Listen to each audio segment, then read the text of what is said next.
Testing. Yeah. Hey, if anyone is here who hasn't checked in with the credentialing table, please go make sure to see Danny at the front of the room and let him know that you're here for purposes of quorum and credentialing. Thank you.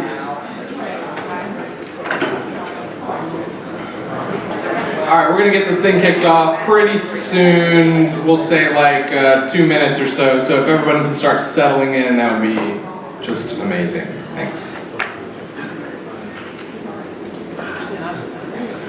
You have to quiet down, right? Just yeah, Jesus.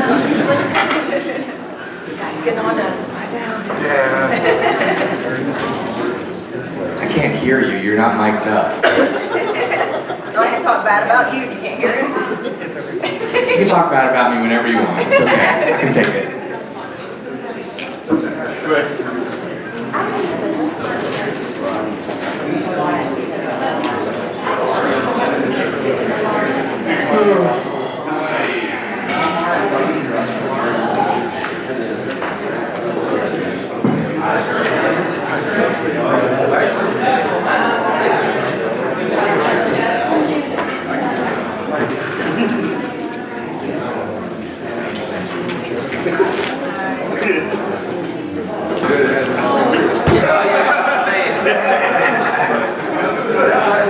Alright, I think we're gonna for real get this thing kicked off now, so if you guys could make your way to your seats. If you have not made your way to the credentials table to check in and make sure that you are part of our delegate count, now is the time to make sure you do that because the credentials report is going to come up pretty darn fast. Okay.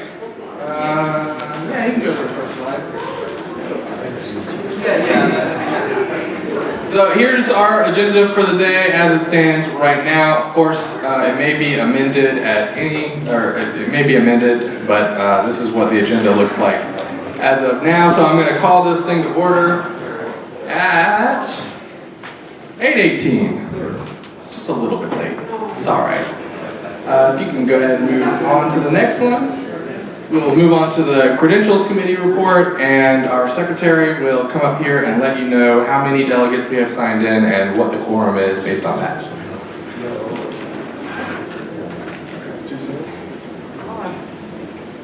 You guys can just look at me for a little bit first while she does some math.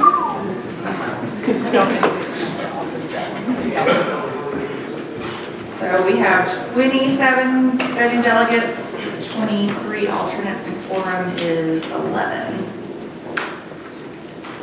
Any questions? Anybody not checked in? No? Cool. All right, so based on that, just a little bit of housekeeping on that. If you are leaving for the day, if you leave here and you do not plan on coming back, check in with Danny as well so that we can remove you from our quorum requirement. If you're just going to lunch or something, do not check out. So that'll keep us from any shenanigans while you're gone. All right, you can move on to the next one. Oh, next one again, sorry. Yeah, so the adoption of the agenda. Why? Hang on 1 second, guys.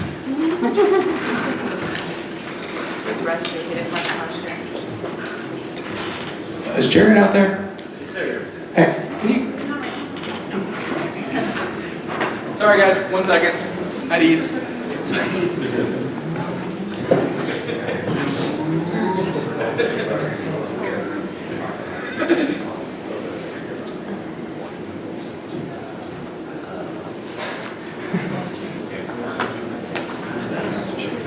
Sorry, there were last-minute updates last night to the deck that I was not seeing, so I wanted to make sure that we were able to get through all of the business we need to get through. And what you'll see is the bylaws and platform in the proposed agenda have time limits of 30 minutes just to make sure that we can get through it. Those can always be amended if we end up wanting to go further, but I put the time limit on there so that we have to do it we need to make a decision to make it go longer.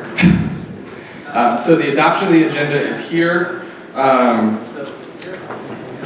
Mr. Chair, I move to amend, Yes, Christine. I move to amend the agenda to tackle items 12, 11, and 10 immediately following the adoption of the agenda. Item 12 is election of delegates. Item 11 is election of party officers, and item 10 is election of candidates. And the reason I'm proposing that is in the interest of time, given the weather. We want to make sure that we get these important items of business taken care of before people have to start leaving. So the next thing you want to do is those 3 items? Yes. And they are, in what order? What again? Sorry. 12, 11, and 10. Which are? Sorry. 12 is the election of delegates to the National Convention.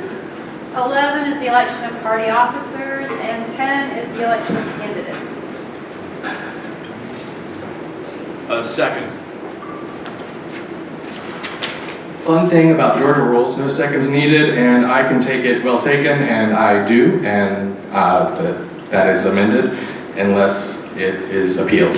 So, good news. All right, anyone else or anything? Cool. I'll hear a motion to adopt the agenda as amended. All right, that's heard.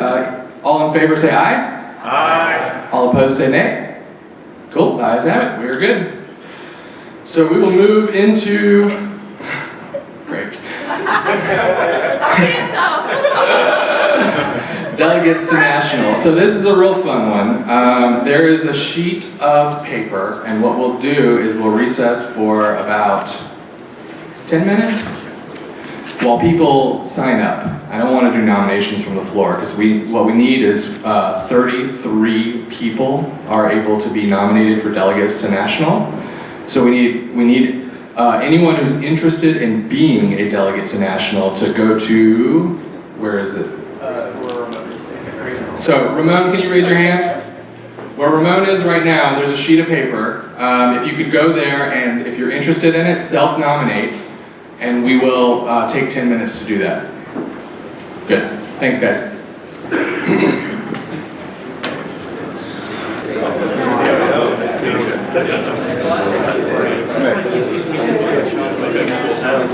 So we're going a little over, guys. We're going to be at ease for about 10 more minutes while we verify that the names that are on the list are people that are in the room, as per our bylaws. So it's going to take just a little tiny bit longer to figure this out. So 10 more minutes, guys. Thanks for bearing with us.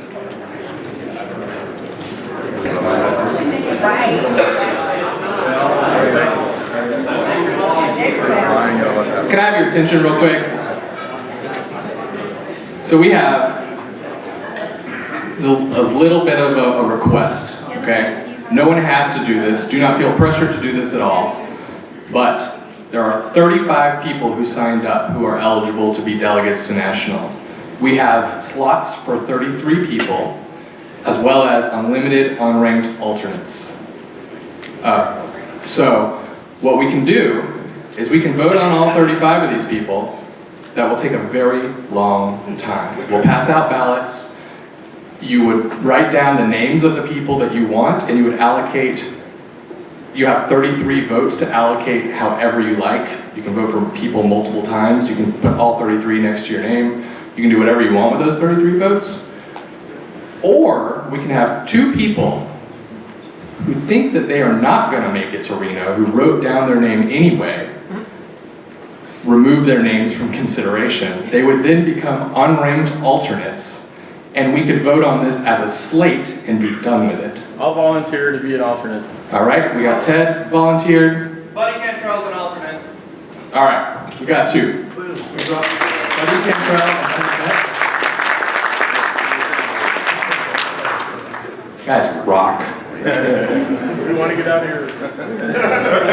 We did this 2 years ago, guys. It literally took like 2 hours to do all these stupid votes. So, I mean, these votes, they're not stupid. No, not yet. You said Jeremiah Cantrell? Yeah, that's my government name. All right, so we're good. I don't know how to make it. Do you think?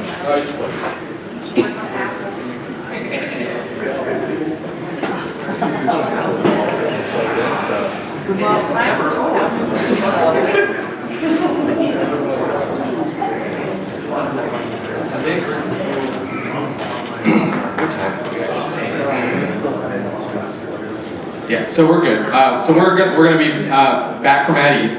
There is a little bit of, another bit of housekeeping that we did not do, but there is a suspension of the rules and the credentials that can be made to allow people who have not been members for over 367 days to vote. I would hear that motion now if somebody wanted to make it. I move. Danny, yeah. Danny's got it. Cool. So you got Danny? Okay. Is there a second? Oh, Jared seconded, yeah.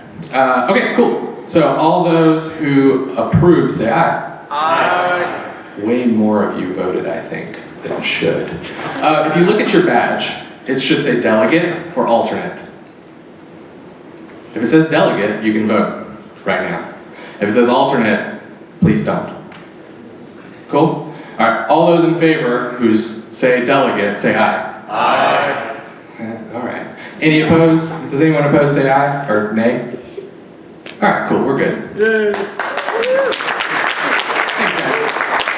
Welcome in. So, do they need to check in? No, they should already be checked in. Okay. Right, Danny? Yeah. Yeah. We kept them separate, segregated, so we're good. All right, so now we're going to vote on this as a slate, which is allowed per our bylaws as well. So I'll hear a motion to nominate So this moved. list. All right, Ted's nominating this list to be our national delegates. Second? Second. That is Jeremiah. Thank you. Wait, what was your name that I should use? Whatever you want. Hello. I'll talk to you later. All right, so Jeremiah seconded, and all those in favor say aye. Aye. Oppose? Hearing none. Congratulations, guys. We're in. All right, so we're going to move to officers, which is going to be a little bit off the beaten path on the deck. So 1 second, and I'll point out where we need to go.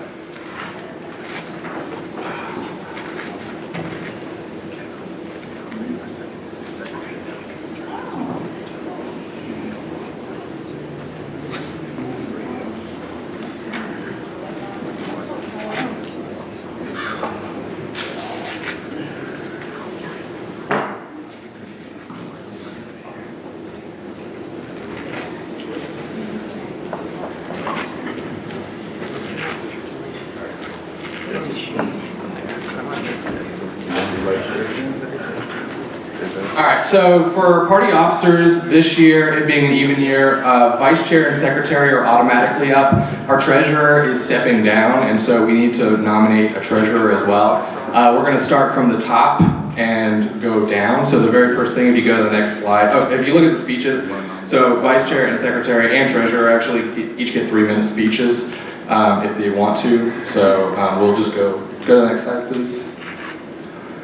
All right, so I'll take nominations, open up nominations from the floor for vice chair. I would like to nominate Zach Barnell for vice chair. All right, Zach has been nominated. Anyone else nominated from the floor for vice chair?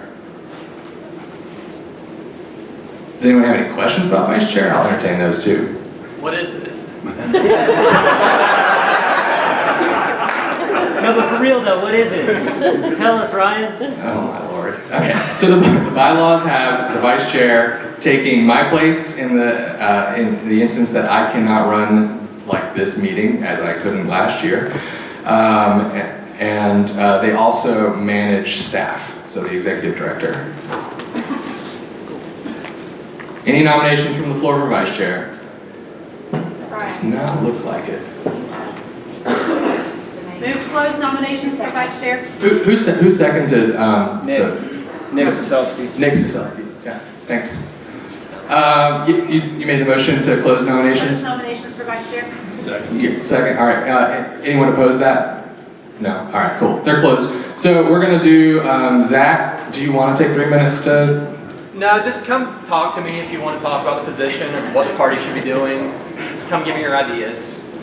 Zach is currently our vice chair, by the way. Yeah. If that helps anyone. All right. So we're gonna do this by voice vote as well, since there's only 2 options on every ballot in the Libertarian Party of Georgia. There is NODA is a choice. So. This will be between Zach Varnell and NODA. All those in favor of Zach Varnell, please say aye. Aye. All those in favor of NOTA, please say aye. Come on, guys, you're so agreeable. What is this? Zach doesn't even want it. No, congratulations, Zach.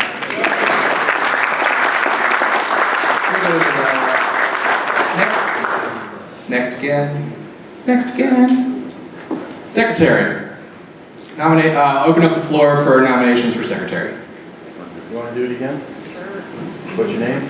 I nominate Ken Pullen. All right, there's a nomination for Ken Pullen from Jared Bell. A second. Second from John. John Counts. Any other nominations from the floor for secretary? Amber Howell. All right, heard Amber Howell. A second? Do they accept? Yeah, she just told him she wanted to. Ken? What? Oh yeah, Ken. Did you, wait, where is Ken? Back in the corner. Ken, did you accept that? Yes. Okay. Good job. Good job, me. Really. All right, Andrea, I think I saw you second. Andrea seconds that. Any other nominations from the floor for secretary? We're gonna have a heated battle. Great. I'll hear a motion to close nominations.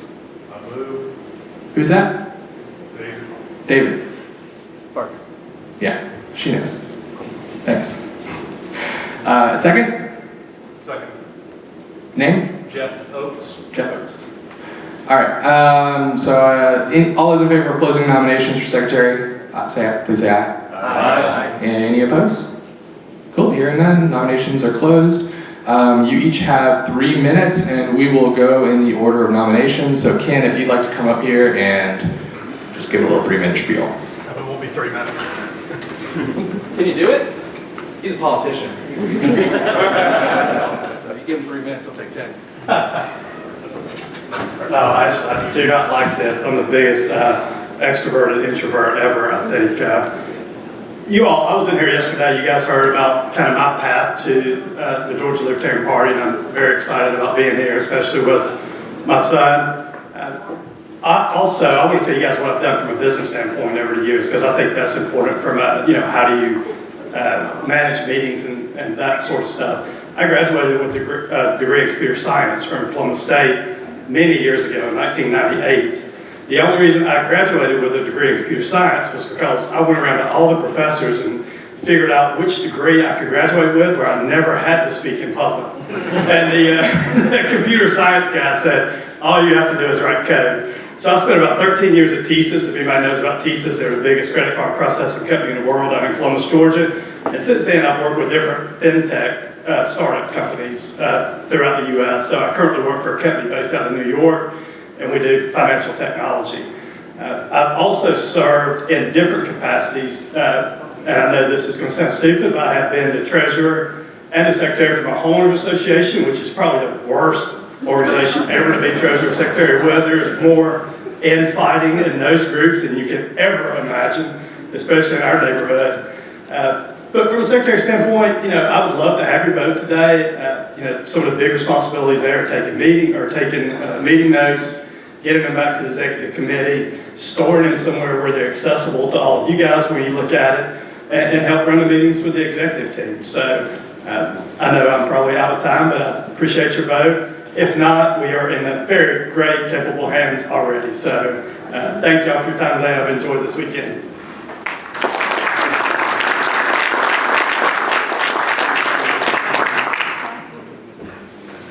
Thank you, Ken.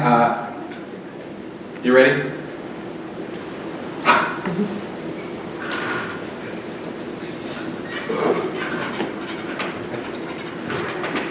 Hey y'all, I'm Amber. If you know me, you know I hate giving speeches, and I feel like I'm gonna pass out right now. But I've been secretary since, 2016, I think, so I know what I'm doing, but if I do not get reelected, then I will gladly teach you everything you need to know. So I don't really have anything else to say because this is terrible.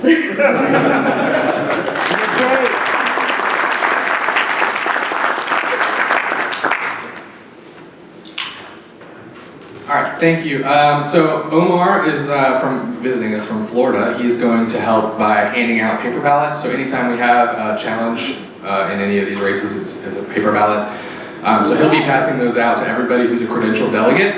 And so you'll write down who you want to vote for, and we will count those up. So we'll be at ease for, let's call it 10 minutes and be hopeful, right? Let's call it 10 minutes. So we'll say at 9:10 we'll revisit that. So at ease, and Omar will be giving you a note card to make your vote. Thanks.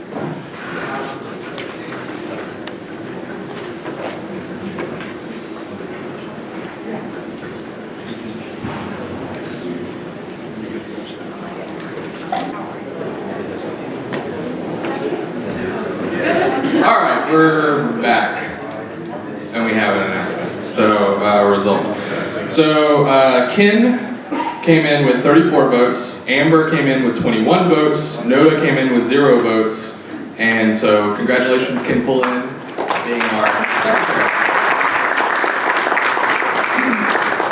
Just a note so everybody knows, since this one is going to change things, right now our new XCOM and new officers do not actually take office, according to our bylaws, until the meeting, after the executive committee meeting following the end of this convention. So there will still be one more executive committee at least with the current officers in the executive committee. All right, we will move on to treasurer. I will open up the floor for nominations for treasurer. I nominate Jared. I nominate Jared. No. All right, there's 2. So Nick is nominated, and then what's your name, sir? Joseph Langham. Joseph Langham seconded Jared Bell. Any other nominations from the floor for treasurer? Looking around, I'll leave a motion to close nominations if anyone wants to do it. Ted Metz moved to close nominations. Do I hear a second? All right. All those in favor of closing nominations, please say aye. Aye. Any opposed? Hearing none. Nominations are closed. So Jared Bell versus Noda, and we will not do the balloting again. So thanks for that, guys. All those in favor of Jared Bell for treasurer, please say aye. Aye. All those in favor of Noda, please say aye. All right, hearing none. Congratulations, Jared. Not even one. Not a good libertarian look. You people not voting for Noda. All right, I need a couple of y'all to step up. All right, so that is all of our officers, which means we're going to move on to candidates, which is also a real fun. It's backwards, I think, Point right? of order, Mr. Chair? Yeah, what's up? Don't we need to elect the executive committees? Isn't that part of party officers? No, they are. It's a separate agenda item Okay. altogether. Well, given that it's 9:15, and we moved a little faster than I thought, we really need to not nominate our candidates until after 10 o'clock because of the convention notice rules. Okay. So I move to amend the agenda again. Okay. What do you want to do? Do we do executive committee members? Ex-common committee members? You want to do reports instead first, and then we can. I would be okay Then with that. I think because we have moved ahead pretty good, so. Yeah. So yeah. we can just do We've got report. about 45 minutes before we can nominate for. Okay. Do you just want to move back to the original agenda without the stuff we've already done? No. Okay, all right, you're gonna make it hard, Because we need great. to get the I'm just kidding. election of, we need to nominate candidates quickly because, for the same reason I mentioned earlier, because of the weather. So I would say, if you want to do, what'd you say, reports? Okay, All right, that's my motion. We'll amend the agenda to do the reports and then candidates. executive committee and, yeah, how about that? Reports, Executive committee and then nominate candidates. Good. so executive committee is gonna include district caucusing, which is the first thing, and then at large second. So we will, for everyone who doesn't know, hasn't participated in this district caucusing, we'll all split off into our regional districts and elect our nominees. So the motion, in case anyone doesn't know, is to not do candidates right now, but to do reports first, right now, and then the executive committee nominations, and then do candidates, and then move on. So, do I hear a second? All right, there's multiple seconds. Oh, Laurie is the second. Laurie's the second. Christine's the first. Motion, I guess. There's no first, right? It's not a thing. All those in favor of amending the agenda as I described, please say aye. Aye. Any opposed? Hearing none. Thanks, guys. All right, so we'll go to the report. Where did I? Oh. Sorry. So, you didn't know what you were signing up for when you said you were going to do this deck, did you?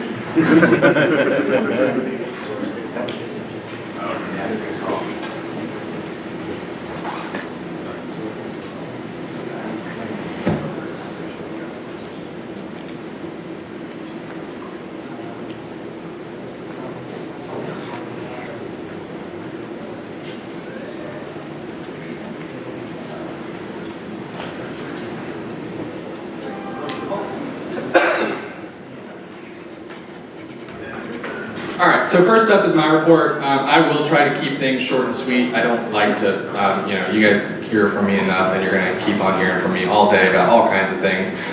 So we will keep it short. One thing I want to make sure to give you guys an update on is our ballot access lawsuit, because that is like a huge thing we've been doing. We've been getting a lot of earned media about it.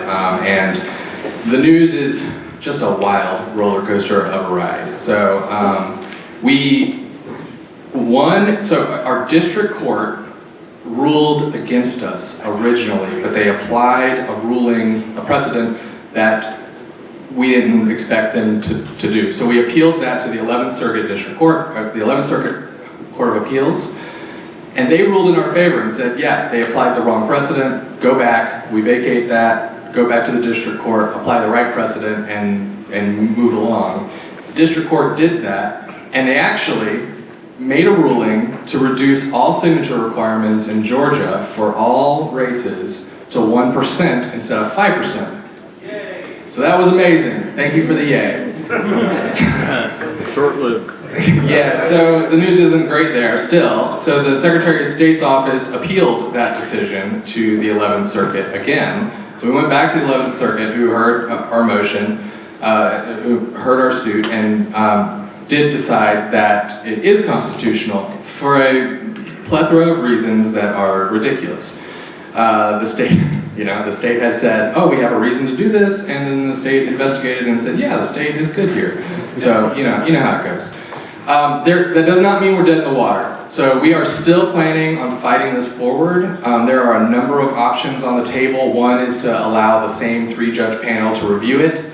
The other is to do what's called en banc review. So it would be all of the judges in the 11th Circuit would review it.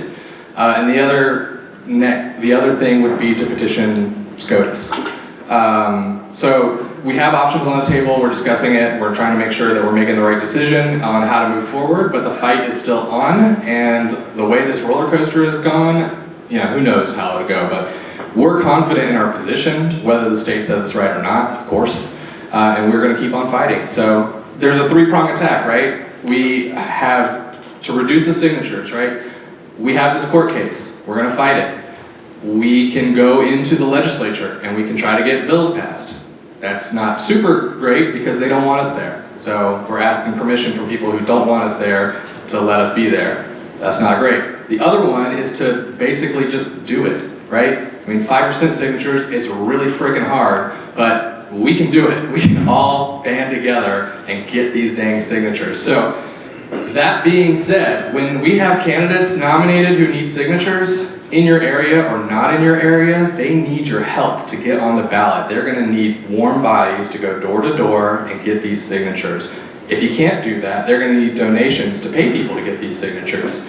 So donations, warm bodies, if you wanna make a change, you wanna get people on the ballot, which we need people on the ballot, then help these candidates out. And then if you could move to the next slide. Other ways of getting involved. These are the teams that we have. Oh, where'd it go? Maybe click. I might have made it fancy or something, added some stuff. I don't know. So ways to get involved.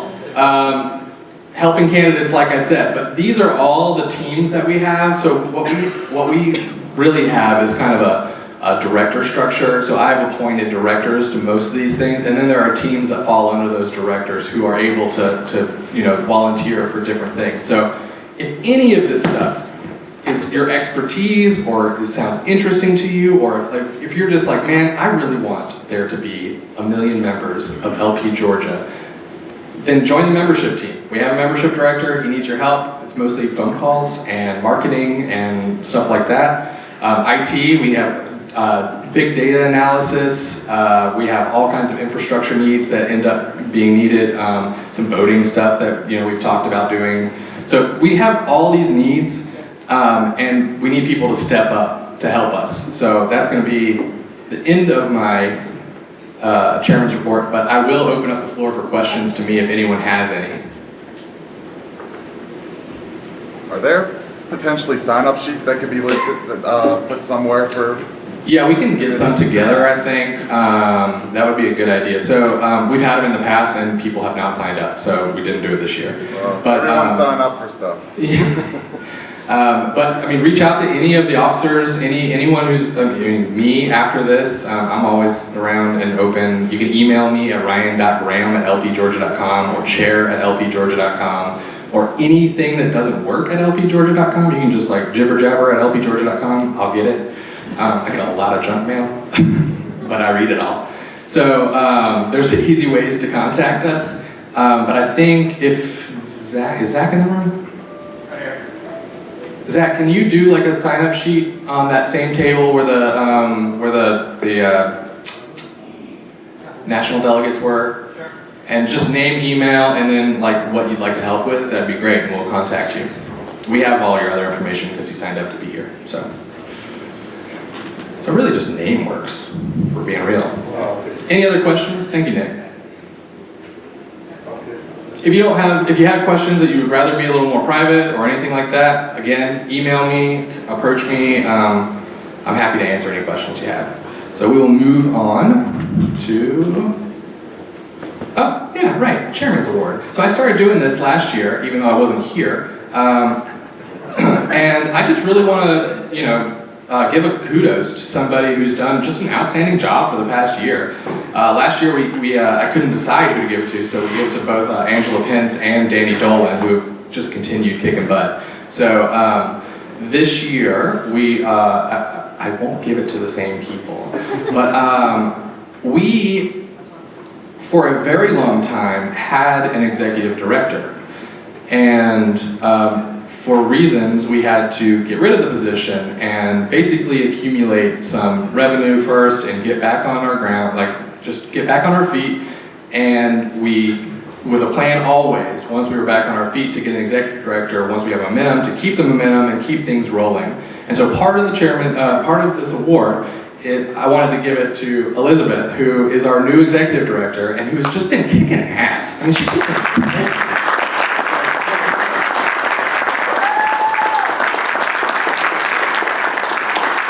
goes above and beyond, seriously. I was worried because I was like, she's staffed. Do we really give her extra stuff? And I was like, well, you know what? She gives us so much extra. Yeah, we do. So I want to present you with this. It's a big card.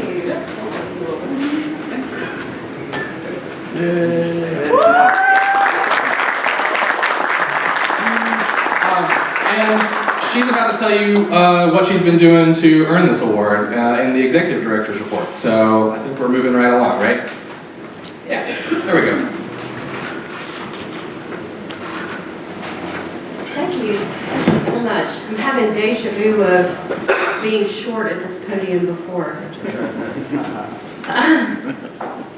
So I'm going to kind of zoom right through this in the interest of moving quickly. So a political party, their primary goal is to elect people to office and political candidates. And we have always focused a lot of effort in that direction. But The goal of the Libertarian Party as a whole is to recognize freedom in our lifetime. And there are lots of things that we can do outside of that political arena to make the world a freer place. And it's kind of frustrating when we sit and we feel like we can't really do anything until we get libertarians in office. So by doing some of these things, we can realize that we are actually making freedom in our lifetime now. Another thing that making these freedom-focused projects outside of the political realm accomplishes is that we are creating a culture, and we are creating community. And these are things that are going to attract people because it's a very important part of their lives. We're, as a party, are being a part of their life. And that's going to make our political goals just happen as a result of that, because we have a larger community and a larger group. So a lot of these projects, we aim to make the party very visible in Georgia. We want everyone to see the name Libertarian Party of Georgia and see what we're doing and make it something that people just want to be a part of for reasons outside of the political realm.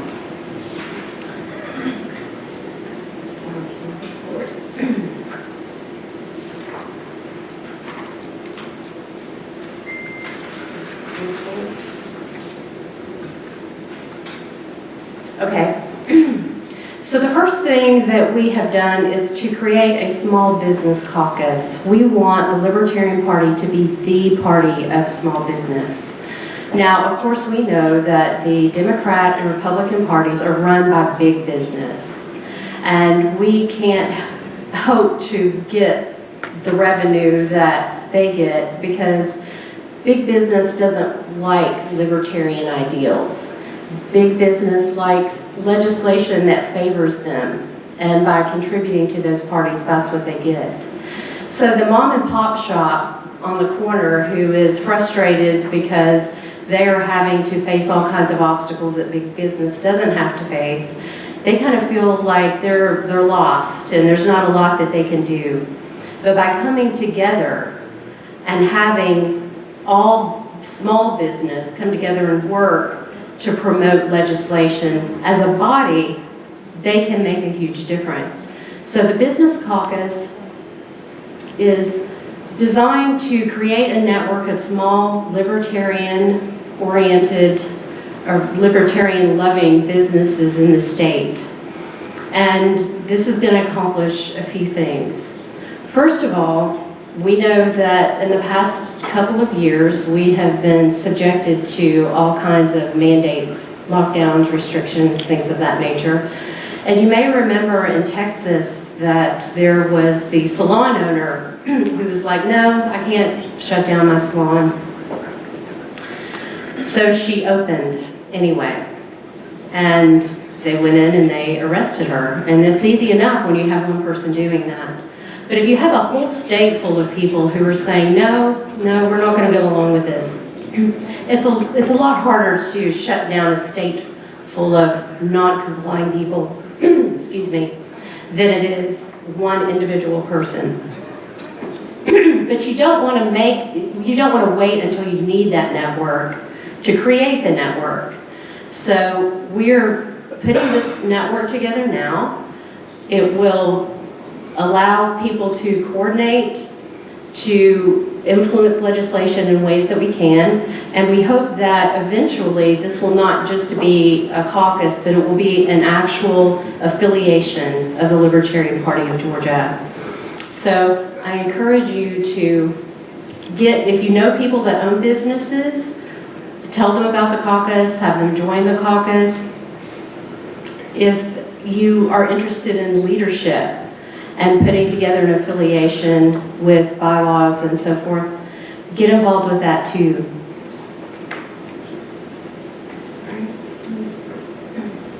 So one of the first projects that this caucus has done is to create these medical freedom stickers for businesses. This you'll see at the bottom, it has the Libertarian Party of Georgia. So anyone that displays this sticker, we're getting visibility and coverage. And I have had success getting a lot of people to post the sticker, even if they don't like the Libertarian Party, or not, I'm not going to say like the Libertarian Party, but even if they're not part of the Libertarian Party, simply because they support medical freedom. And it has also opened doors for people who are like, they don't really know about the Libertarian Party, but they see the sticker, they're willing to display the sticker and learn more about us. So we have a group in Columbus of like 10 people that have just had similar political interests, and they were meeting in a room in a salon, and she posted the sticker, and now they're going to be coming to our monthly social event. So it's 10 people that are now going to have exposure to the party that didn't before. So the next project is called Liberty Watch. And this is a project that is designed to influence legislation through telephone calls to legislators.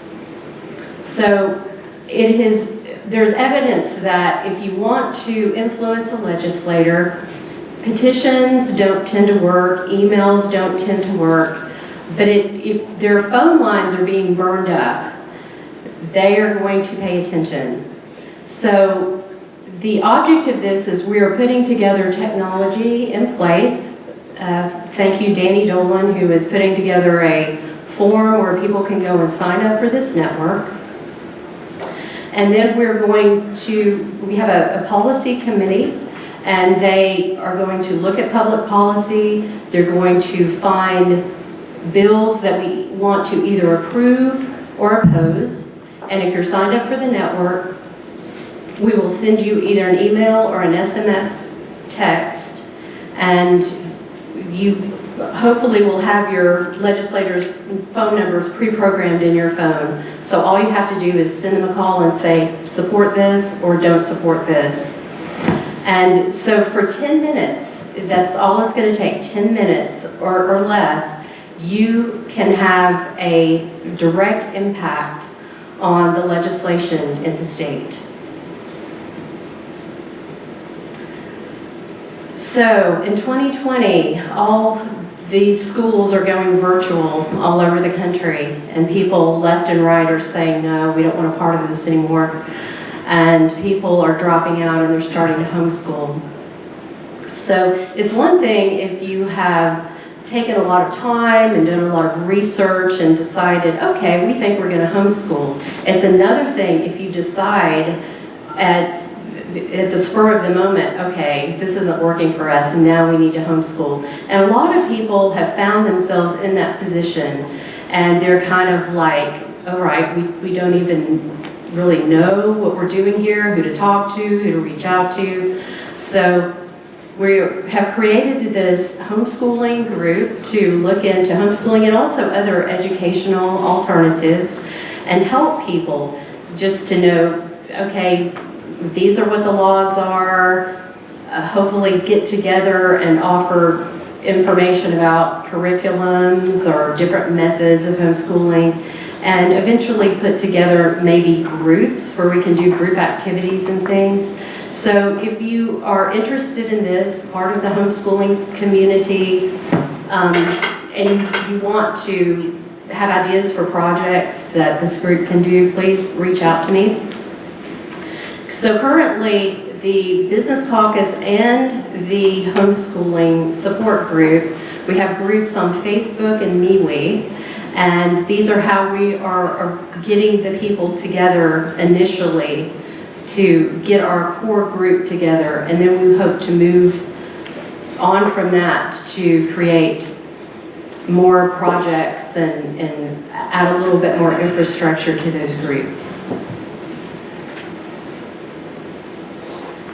Also, if the if the legislature decides that they want to start regulating homeschooling, which is a fear that I have, they have a tendency to want to start interfering in things when they feel like they're losing control.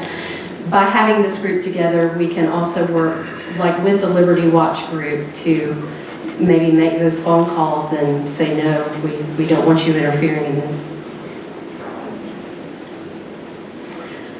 So, the Libertarian Party of Georgia last year purchased an online learning system called Moodle. And we have put together a candidate training course, online training, so that if you want to be a candidate and you just have no idea where to start, this is a good place to start. You can look at these training materials. It's a comprehensive training that covers things like everything from messaging, putting a team together, how to knock doors and talk to people, how to create an overall strategy and plan. And so that is our current course offering. We also have some training for affiliates out there. If you have other ideas about training that you would like to take, things that you would like to learn about, we hope to expand on that in the upcoming year as well. So we want to do some regional events. We're looking at doing them quarterly. This would be the quarterly event for wintertime, but we'd like to do them seasonally. And our first event last fall was the Cigars and Liberty event down in Columbus. We had the largest cigar lounge in the South is in Columbus, and so we had a group came down. Shane came and gave us an inspirational message, and it was a wonderful time. We had people from as far north as Chickamauga, people from as far east as Statesboro, and I think it's really important, as much as Zoom and all those kinds of things have helped us out and make things easier, it's really important that we get together face to face. That's how you build trusted relationships. So if you have an idea for an event in your area that you would like to do, or if your affiliate would like to host one, please feel free to reach out to me about that, and we'll see what we can do. Also, we are going to have an internship program. We're going to have 2 interns in the summer and 4 in the fall semester. I've been working with Amber and Justin on this, so if you have interest, they can answer questions, and I can as well. So the application, is the application up and ready to go, or Danny, did we get that put on there, or is that? I don't have an application up yet. Okay, so within the next couple of weeks, the application will be up and we'll start taking applications for the interns. And we want this to be a quality program. We plan to have 4 projects with different people in different departments that they can rotate through. We are going to try to match, find out, what are your goals? What are the things you want to learn about? Do you have skills, talents? And try to effectively match the students up with the things that they want to learn. And that's it. So if you come talk to me directly, if you're interested in any of these things, if you want to volunteer, this is my email address. If you don't have time to talk to me today, if you are using the elizabeth.melton email address, that is still good too. Those both go to the same place. So thank you.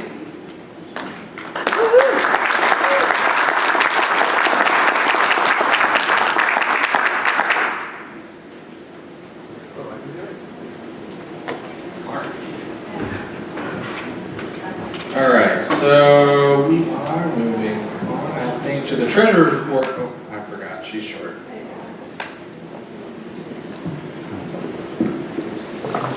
I don't know if I'm allowed to make that joke. She made the joke though, right? So. All right, so moving right along to the treasurer's report. As I mentioned before, we have a need for a treasurer because ours has resigned. So the treasurer's report's not going to be very full.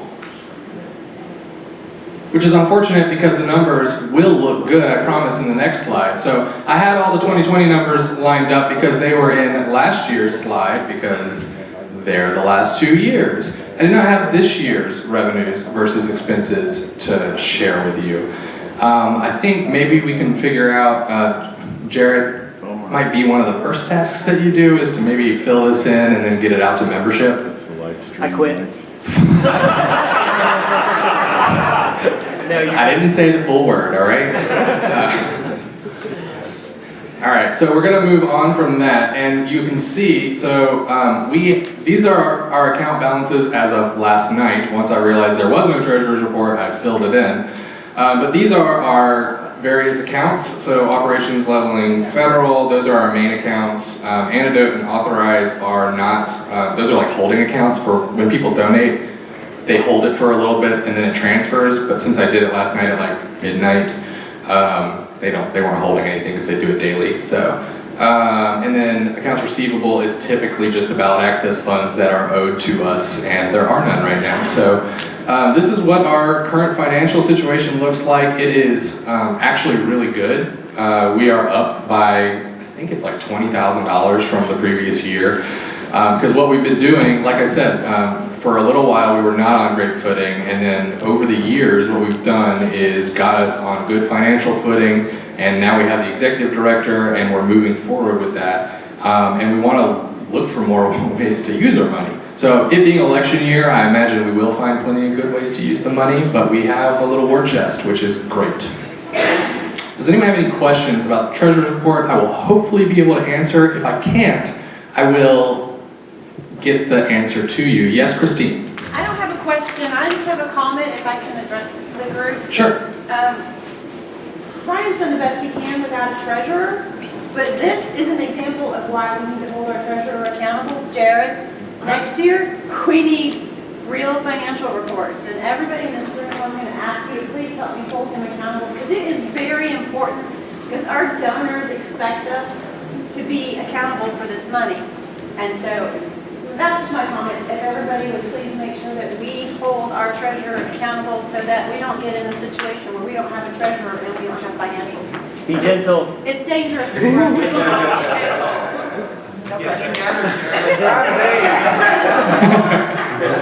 Yeah, geez, Jared. Any other questions or comments? Thank you, Christine, by the way. I second what Christine said, by the way. Wholeheartedly. Cool. No, yeah, Chase, what's up? That federal, what is the federal fund? So, so in order to spend money on federal campaigns or for to change money between the national party and the state party, you actually have to have that money segregated into its own account. So in order to spend money on any kind of federal candidate, it has to be raised for the specific purpose of spending on a federal campaign or on a national level. And so we've created that account to keep it segregated. Now, we did have a fundraiser the other night that was very specifically for that, and the numbers are not updated because I have cash sitting on my desk at home, and that will get donated. We raised a little smidge less than $4,000 the other day, and that will all go into the federal fund as soon as it gets there. Big thanks to Jo Jorgensen for coming to town before she headed off to the Arizona convention, because she thought it was important to make it to all of the states and put on a great fundraiser for us. And big thanks to Jack Aiken as well, who helped pull some of that money together. Thank you, Jack. Yeah. Are there ever opportunities to reallocate funds for specific instances? You can allocate between accounts, but not into federal from other accounts. Federal money has to be raised for the explicit purpose of being used for federal funding. So, are the donation tabs in our website? Does it give us a delineation between? No, we will make that delineation when we're raising money. So membership dues and most donations are going into our operations fund unless it's otherwise stated. So, yeah. Okay. You can say that in the comment field though when you donate, right? When you donate, you can say this is for the leveling fund, or this is for this account.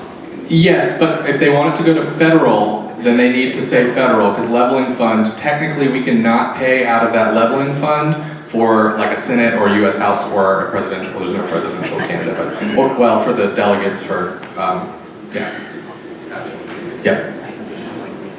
Any other questions? This is important stuff, so I'm glad these questions are being asked. The leveling fund is something that has confused people for a while. Yes, Ted? So the LNC or whoever can actually make another donate tab in the donate section specifically for federal, so you can just click on it? We don't have it, so it would go into the operational first, but I would just transfer it manually. But if we raised it for the explicit purpose of that, it's fine. I'm just saying, can we make another tab that says federal elections? Or like an allocation, something, some way where you can like have a drop down? I think we're getting in the weeds a little bit here. We can discuss that off, but yeah, we can figure out what the best way of doing that is for sure. And there are options. So yeah. Thank you very much. Yeah. Jared, make that happen. You got it. Jared in the hot seat. Any other questions or comments about the treasurer's report? I don't see anyone looking interested, so we're good. All right, we'll move right along to the executive committee stuff, which,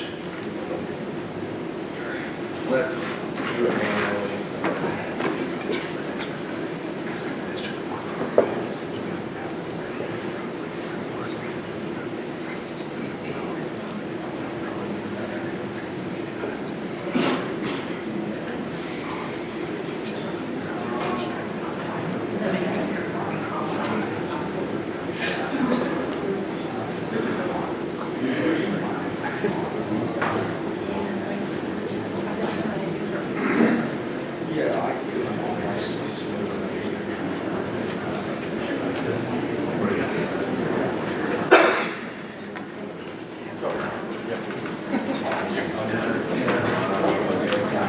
All right, so the first thing we're going to do is do the election of district executive committee members.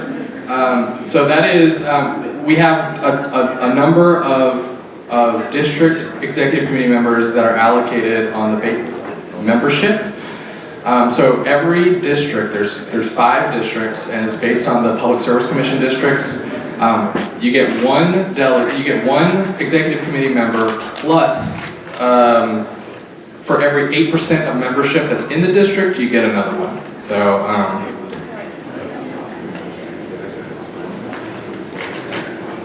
is there a reader back?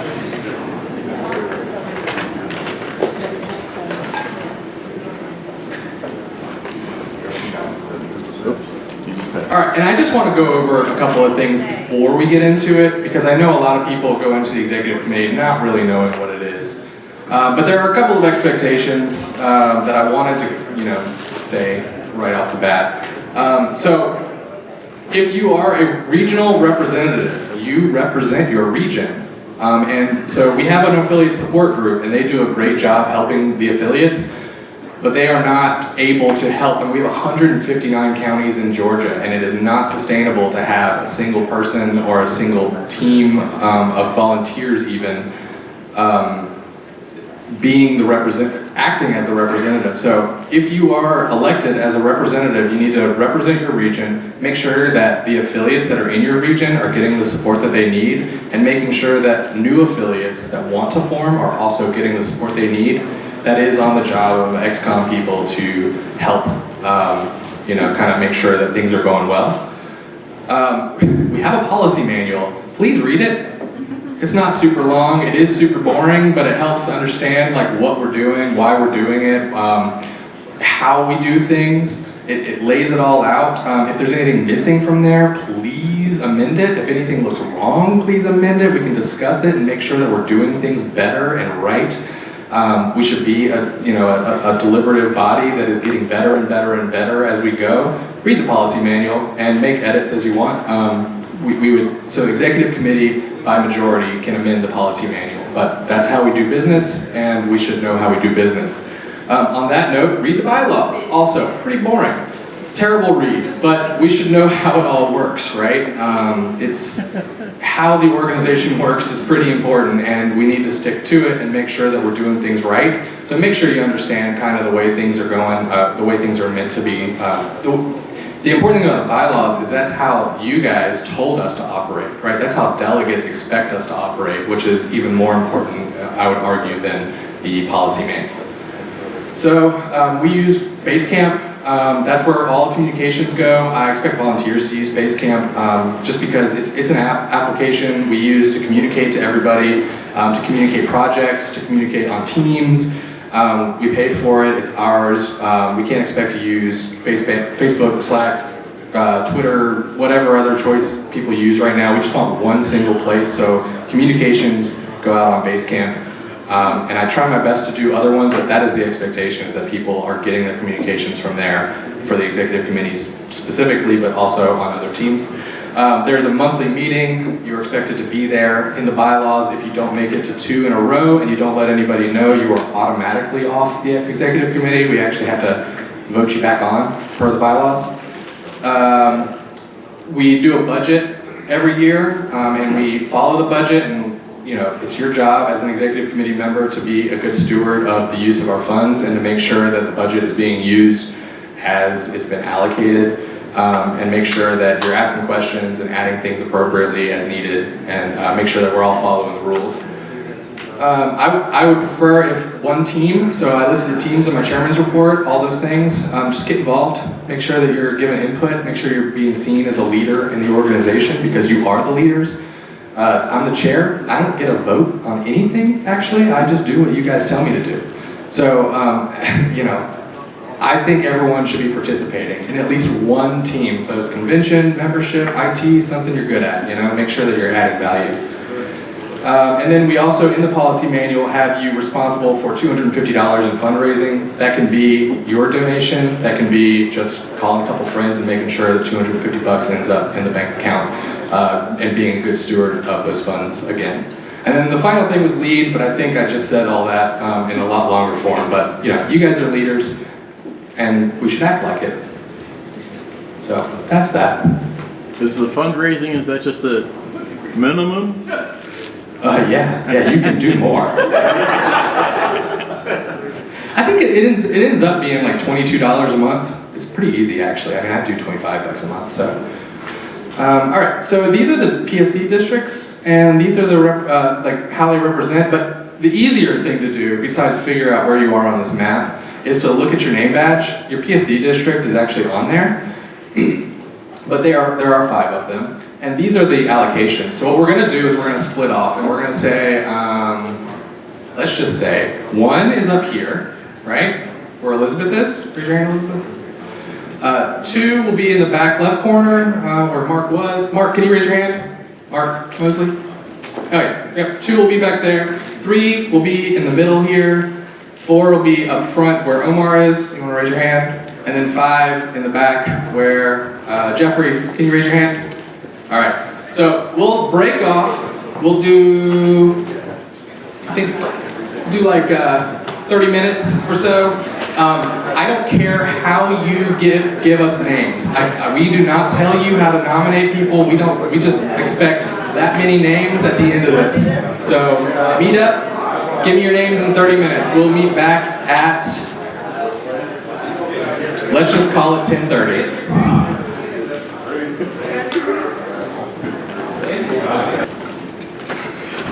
All right, hey everybody, we're gonna get back to it.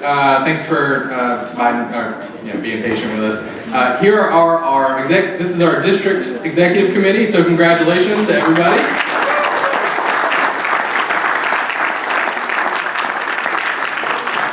A lot of new blood, so I think that'll be a good thing, right?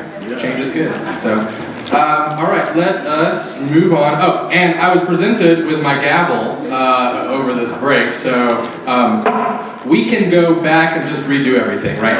Make it official. All right. Move to not do that?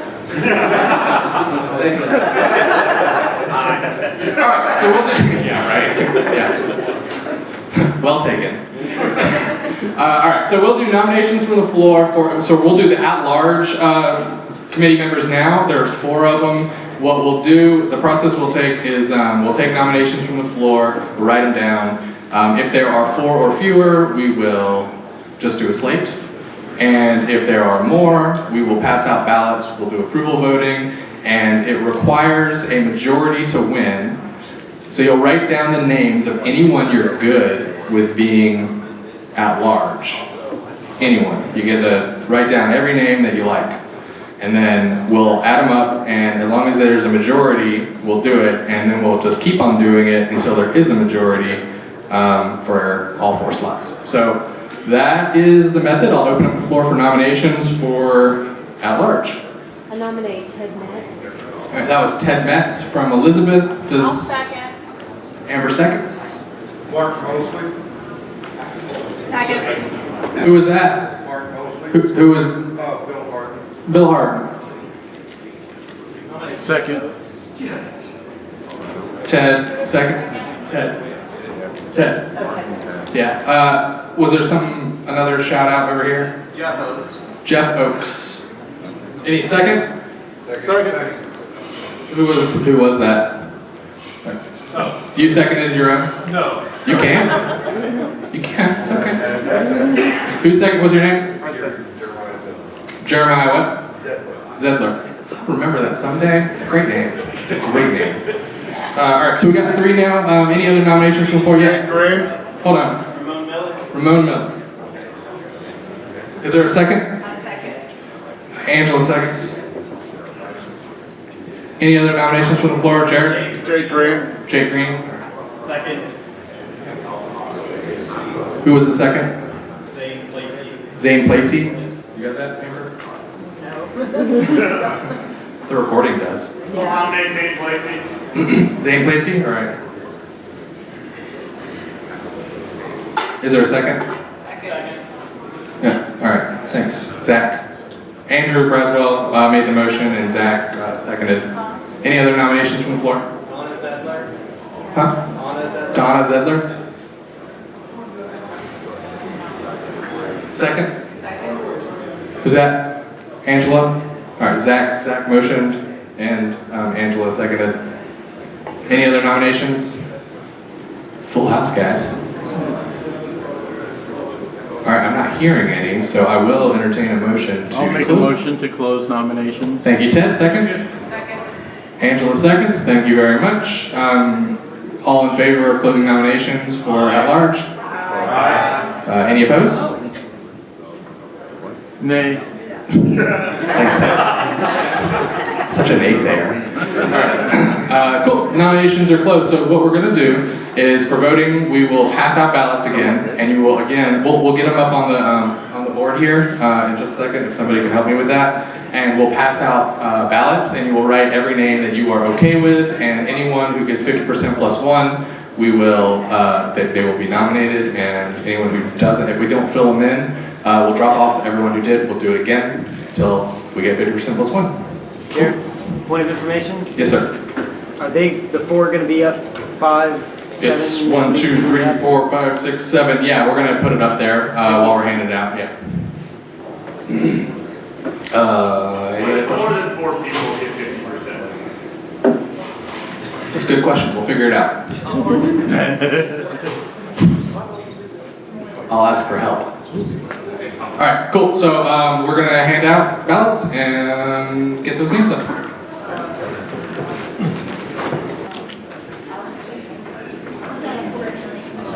Just also a reminder, if anyone is planning on leaving before the convention is over, make sure that you check out with Danny in the back of the room to ensure that we can continue with our quorum. If you plan on leaving and not coming back, if you leave for lunch, do not check out.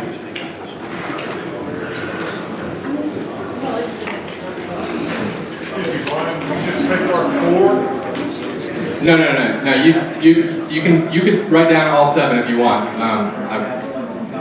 You can do whatever you want, but you can write down every name that you're okay with.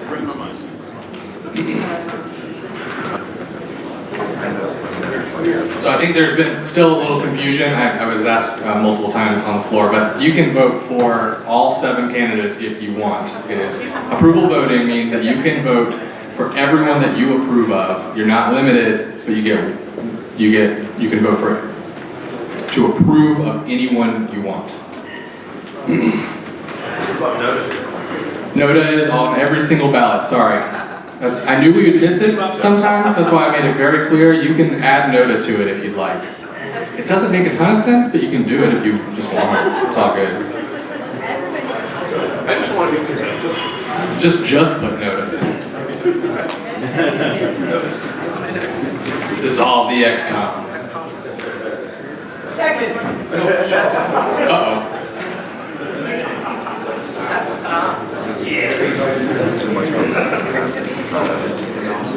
ANCAP's in the room, burn it down.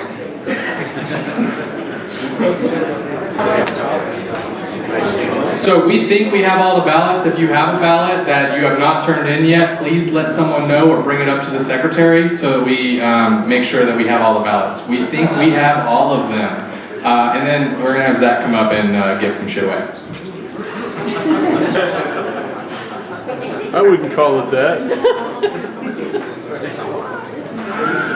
Quality shit. All right, we got some non-blind. So Ted just donated like 4 bumper stickers, so I'll give away 2 and 2. So whoever wins first, come and choose 2. And all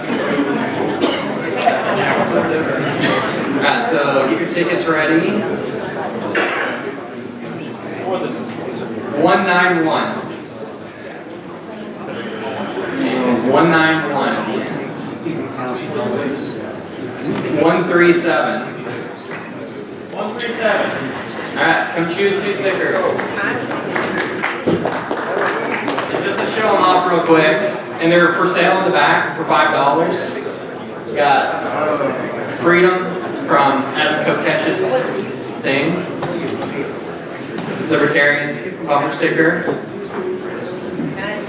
Live free. And taxation is theft.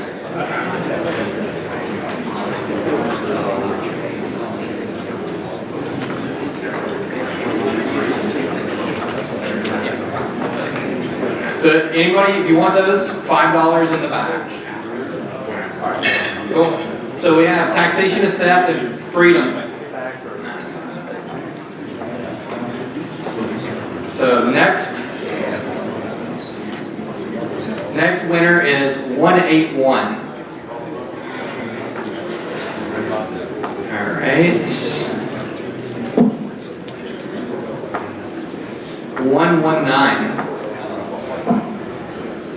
I'm just gonna go rapid fire. 179.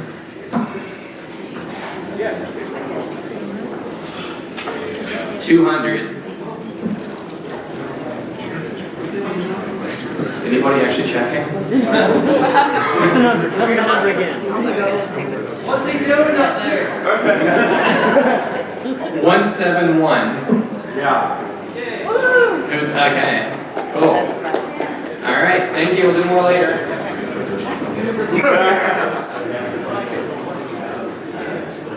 Yeah. No, not silent. I'm trying to wrap it. Here's your stickers. Thank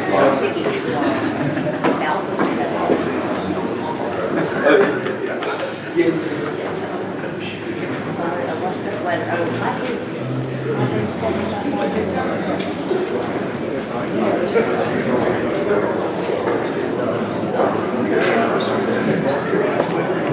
Only 4 people got 50% plus 1. It was a perfect result, so we'll be displaying those very soon.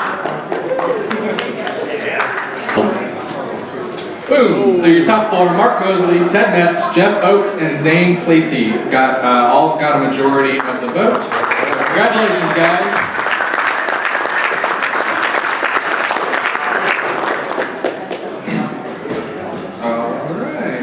So 1 second again, and I'll pull up. We're going to move on to nominating candidates for public office. I just got to find it.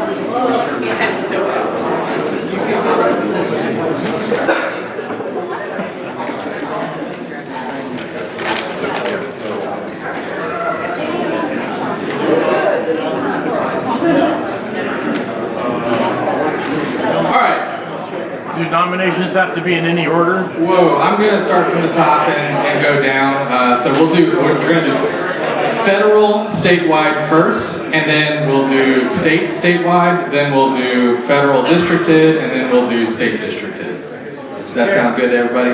Yeah. All right. Chair, I move to do these as a paper ballot all the way down.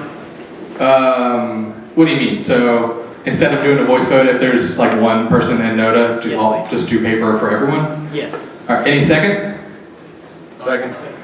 Who was, Jake, I think, raised his hand. He's the one I saw. I don't think he was the second person, but I'm not gonna The do motion it. is to do a paper All ballot. right, so Jared Bell and Jake Green have motion to do paper ballots for all of these. And then we will, sorry, any discussion? Does anyone want to discuss that? Yeah. I think that would take too long. Heard. I agree. There's snow falling, y'all. Anyone else? So if it's only one candidate, they still want to do it? There's always two candidates, there's always NOTA, but we would typically do a voice vote on one person and vote NOTA, so. And then the opinion of the chair. On particular candidates. Wait, what do you want? For individual office, we can motion for record, is that the same that you do? A motion for a record, like you want them to not be private ballots? Or have it written? Yeah, private, that's what he's asking. You want names attached to votes? No, sorry. Okay, Can we vote on paper for some candidates but not others? I think we In could the do case where that. it's more than one candidate, perhaps? Can you speak to your motion about like maybe why you want to do that? Yeah, because NOTA is always on the ballot, that's for somebody who really truly believes, hey, I don't want to vote for this person, but doesn't want to come out and say, oh yeah, NOTA. It's kind of like, for me, it's really important that people have the ability to say, I don't think that this is a candidate that I want to put up. I think that's... What do they call it? Secret ballot? Secret ballot. So it's not a referendum. It's not, I know it's awful. I know the time is awful. But this is an important thing for libertarian principle. To be able to say, we don't believe that somebody is worth being put up as a candidate. Cool. For all of them? I mean, That's a good point. I mean, check. paper ballots for like everything but a few things. You know what?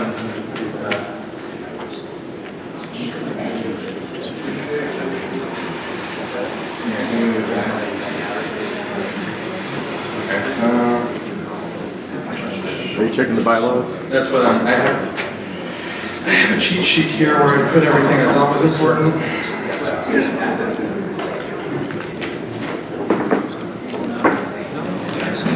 I wrote down all voting is by voice vote. Let me double check the bylaws. Let's be at ease for about 5 minutes while I double check the bylaws to make sure what it is. That motion might be out of order because it might be what I need to do anyway.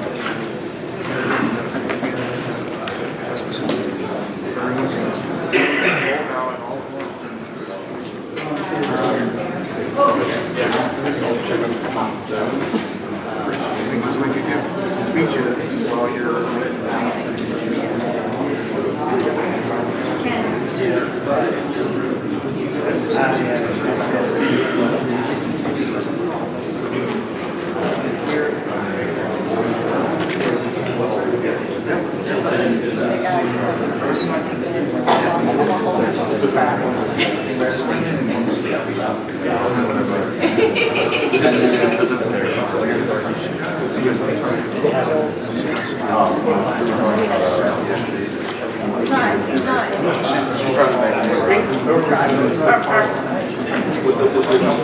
We have two.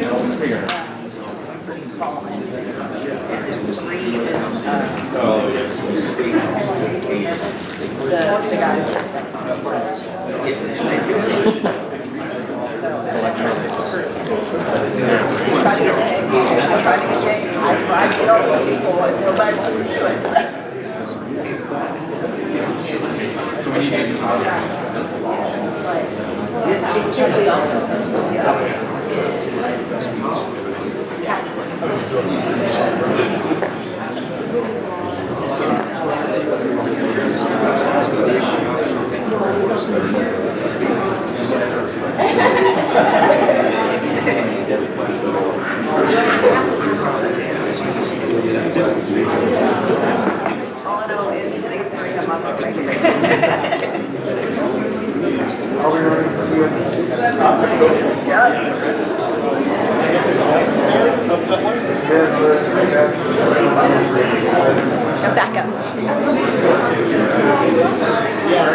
Gavel. Yeah. Use your gavel.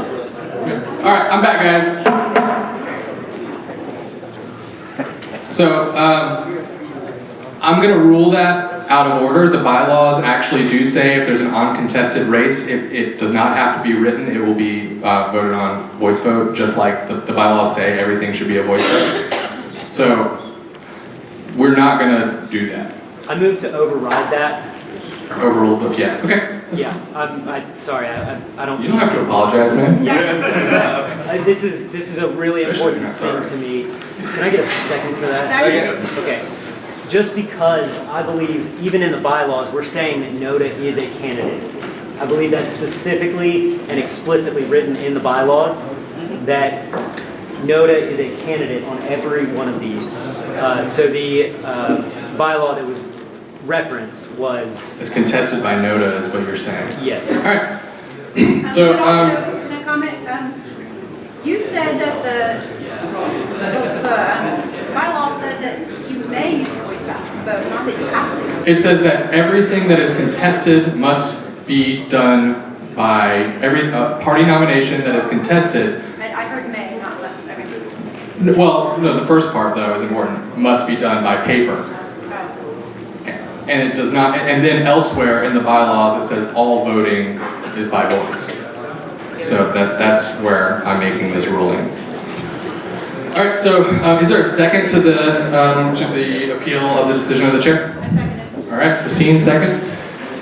And so you already did your part of that in the bylaws is actually we both get to say our piece, and I think I did too. So we're not going to waste your time anymore with any of that. And then... By 2/3, I believe. 2/3, yeah.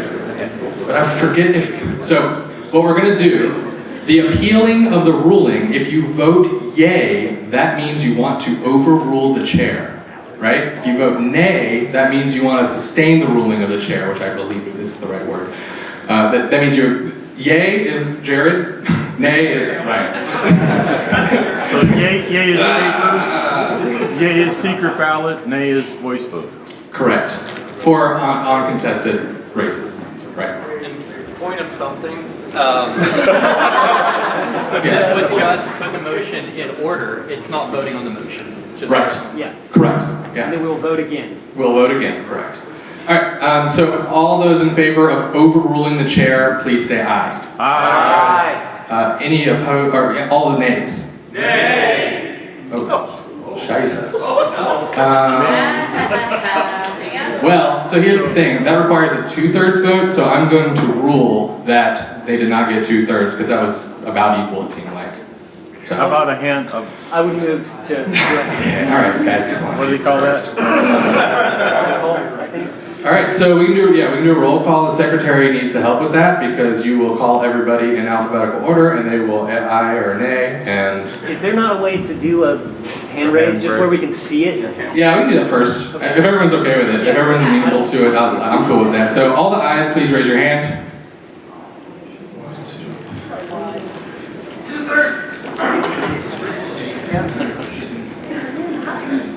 Hold on, sorry. 1, 2, 3.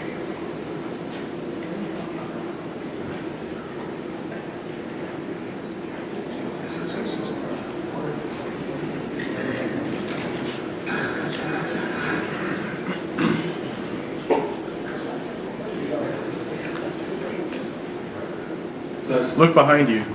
what? 36. So that's 36. You write down 36 somewhere. Or I wrote down 36. All right, all the nays, please raise your hand. 1, 2, 3, 4, 5.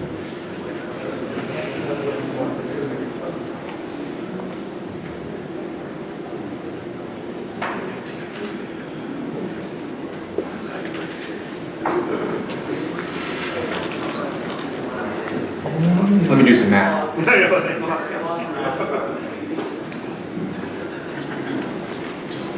42 votes required to meet 2/3. Ladies and man.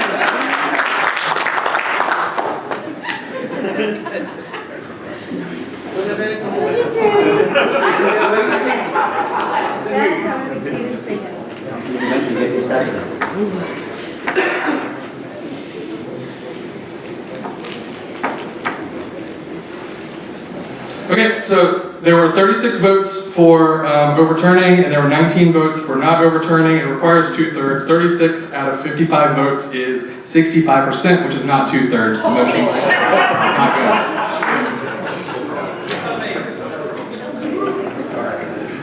All right, moving on. Nomination of party candidates. As I mentioned, the order, we're going to do that. So we'll do senator first, and I will take nominations from the floor in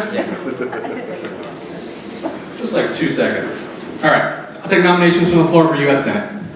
Yes, John Muntz. Mr. Chair, I rise to nominate Chase Oliver for our candidate for U.S. Senate. Chase is not only capable, he's willing, he's proven in the past, in his record, that he's a great candidate, and I rise to nominate and support him. Great, thank you, John Muntz. Second? Second. All right, what, name again? Sorry. John Hilton, Stephen Hilton. Stephen Hilton. Any other nominations from the floor for Senate? I'll entertain a motion to close nominations for Senate. So moved. That was Ted, and then I heard the second back there, which was Dave Barker. So now, all those in favor of closing nominations, say aye. Aye. All right, so it is, no. All those not in favor, say nay. All right, good. I thought so, that's why I kept on moving. All right, so we'll move on to a speech for Senate, which is everyone, 10 minutes. So Chase, if you want to come up and give a speech for 10 minutes. Or not.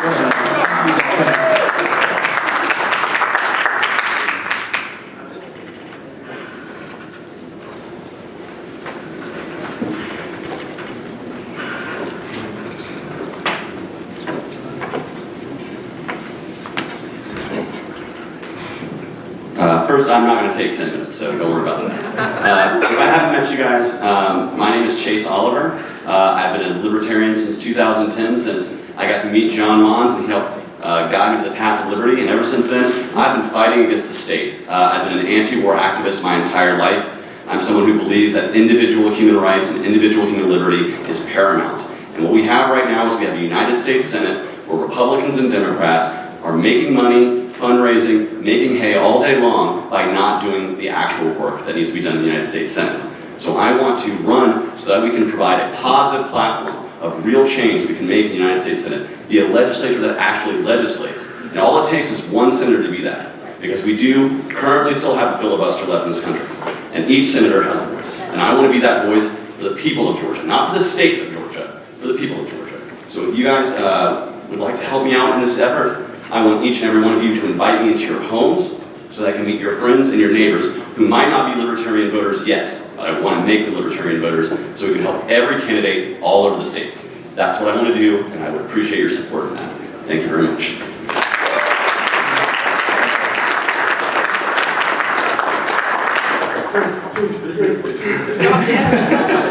Thanks, Chase. All right, and thanks for respecting our time. All right, so we'll move along right to voting. So it will be first Chase, then Noda.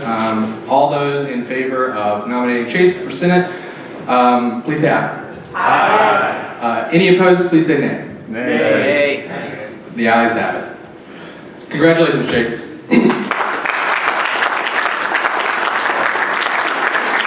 All right, we will move right along to governor. So, Jesus Christ. All right. I'll open up the floor for nominations for governor. Shane Hazel. All right, Andrew Braswell nominates Shane Hazel. Who seconds? Second. Nick Sislewski. You just wanted me to say your name. Did I do it? Sislewski? Siselski. I'll get it someday. Razzle, by the way. That's it? Razzle? Razzle. Got it. I'll try my hardest. All right, so the nomination and the second, sorry. Shane Hazel. Got it. All right, any other nominations from the floor for governor? That's where we are. Hearing none, I'll entertain yeah, closing up. Thank you, Christine. Second? Second. Say your name one more time, though. Sorry. Brad. Good job. Yeah, I forget names, man. I'm bad at this. I'm forgetting the whole process. So, all right. So, all those in favor of closing nominations for governor, please say aye. Aye. Nay. Please. All those opposed, please say nay. Hearing none, nominations are closed. Shane is not here to give a speech, but did we figure out like a Zoom call or anything? No. Is there anyone that wants to give a nominating speech that I know probably is good for it, or we can also save the time and, Oops, save time. We save the time. Yeah, okay. We're good? Everyone's good in the room? Everyone loves Shane. All right, cool. I'm just making sure, okay? All right. So all those in favor of nominating Shane as our candidate for governor, please say aye. Aye. All those opposed, please say nay. Or for NODA, please say aye. All right. The ayes have it. Shane is our candidate for governor. Congratulations, Shane. All right, we'll move on and open up nominations for Secretary of State. Ryan Graham. I do not accept. I nominate Ted. Ted, all right. Nick Siselski. Nixie. Nixie. And then Danny seconds. No, question, did we miss Lieutenant Governor? Yes. Oh, shite, we did. Okay, let's do Secretary of State. We'll move back to Lieutenant Governor. I think that's probably okay with everybody? Yes. All right, cool. All right, yeah, so is there a second for Ted Metz? Second. I heard Angela first, so you win. Any other nominations from the floor? I move to close nominations. All right, Ted moves to close nominations. All right, we got Angela seconds. And all those in favor of closing nominations, please say aye. Aye. All opposed, please say nay. All right. All those in favor of nominating Ted Metz to be our candidate for Secretary of State, please say aye. Aye. All those in favor of NODA, please say aye. Aye. There's the Libertarian. All right, congratulations, Ted Metz.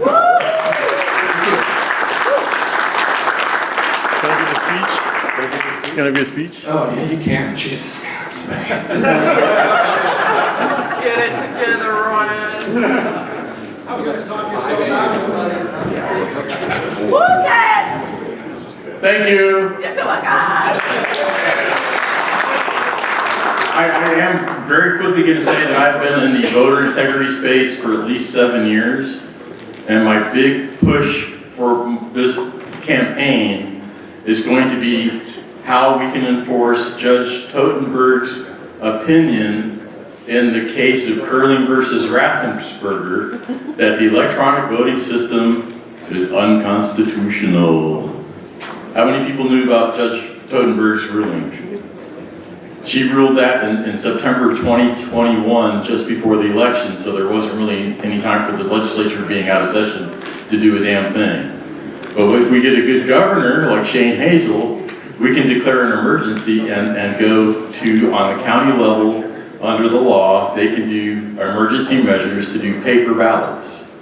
I want to completely eliminate all of the electronic voting system, because your vote is not cast until it bounces around the world from one server to another on somebody's thumb drive that's not accountable or traceable.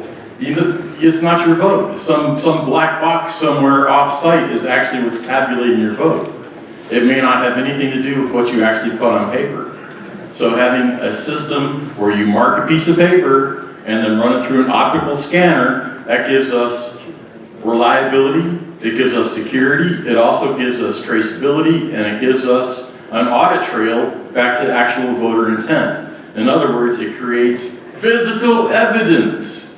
That's what we don't have in Georgia with the electronic voting machine. We don't have physical evidence.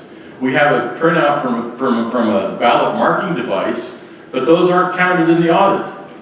Isn't that weird? They just go back and look at the database. Oh, well, the database says we got this many votes. There's our audit. And that's just one of the problems. The other problem we had in our most recent 2020 election, under federal law, you're supposed to have 22-month data retention of all the ballots cast. 74 counties in Georgia have already purged their database of the ballot images for the 2020 election against Georgia law and against federal law. And apparently they were instructed to do so by somebody in the Secretary of State's office. People need to be held accountable. People need to be in prison for this, because this is election. I'm waiting for you to repeat. Fraud. It's definitely something worse than fraud. Yeah.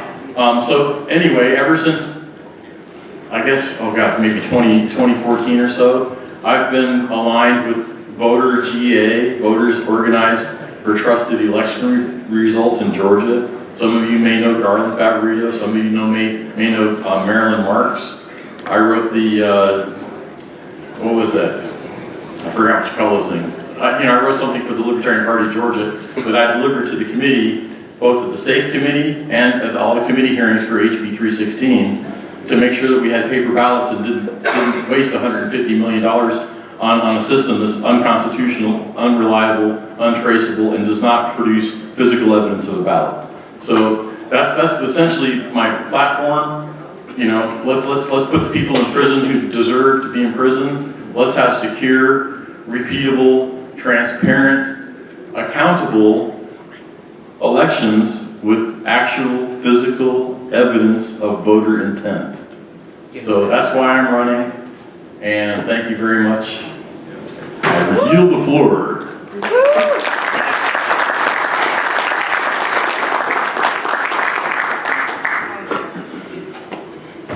This is not a raffle.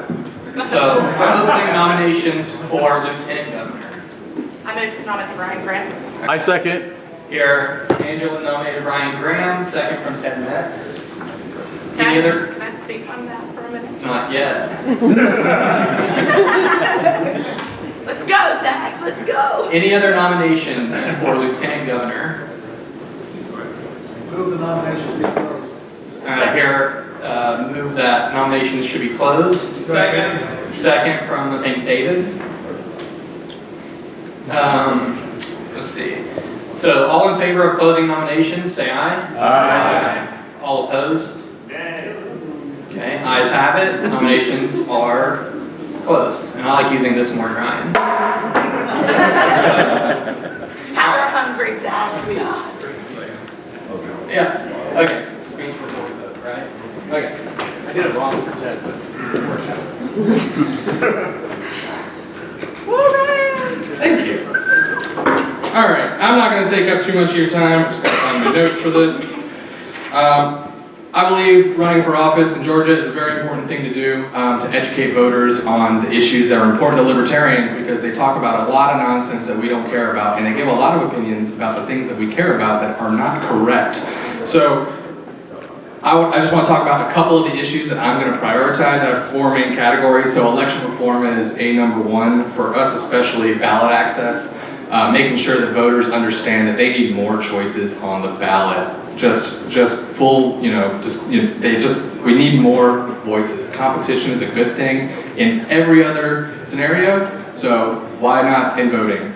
And in that, instant runoff voting will help ease a lot of minds on what that means for their candidates, how spoilers go, and things like that. So instant runoff voting is big on that too. Healthcare, huge, right? Right now, we're talking about COVID mandates that are completely unnecessary. People do not have control of their own body. You know, we believe that it's your body, you're sovereign over it in all cases. So opening up medical freedom in all cases, and including ending certificate of need in that. So right now they talk about the shortage of beds in the state, and that they try to fix it through executive fiat, they try to fix it through central planning. They could just stop blocking people from creating new beds for the state. I mean, it's simple as that, right? There's demand for it, so why wouldn't they pop up? We all know when there's demand, the product pops up, people deliver. So, and beyond healthcare, criminal justice, ending civil asset forfeiture, there's actually bills right now in the state house that are expanding civil asset forfeiture. So they are going the wrong way on this. I want to get out in front of that and fight it. Ending sovereign immunity for everyone in the state. If you mess up, you need to be responsible for your actions. We need to be able to come at you, and you know, criminal charges should be able to be levied against you if you act in a misconduct.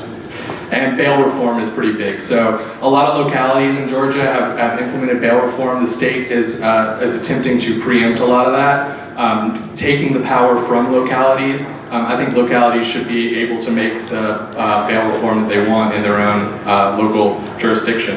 And finally, education. And so a lot of the fancies, a lot of people talk about school choice. Republicans tend to be on board with school choice. They get it pretty wrong. If you go look at the bills, they're actually pretty terrible. But I also want to advocate not only for proper school choice, but for complete education freedom. A lot of people don't realize that there's so many hoops that you have to go in to educate your child in a way that is not according to the standards of the state. So I want to make sure that parents and teachers and children are in charge of their education and not bureaucrats and politicians. And that's it for me. Thanks, guys.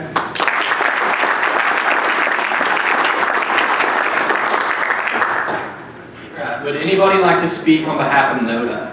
Laurie, maybe? But if anyone does, for real, that's part of this, but I'm not seeing it. So all those in favor of nominating Ryan Graham for Lieutenant Governor, please say aye. Aye. All those opposed? Hey. The ayes have it, and Ryan is nominated.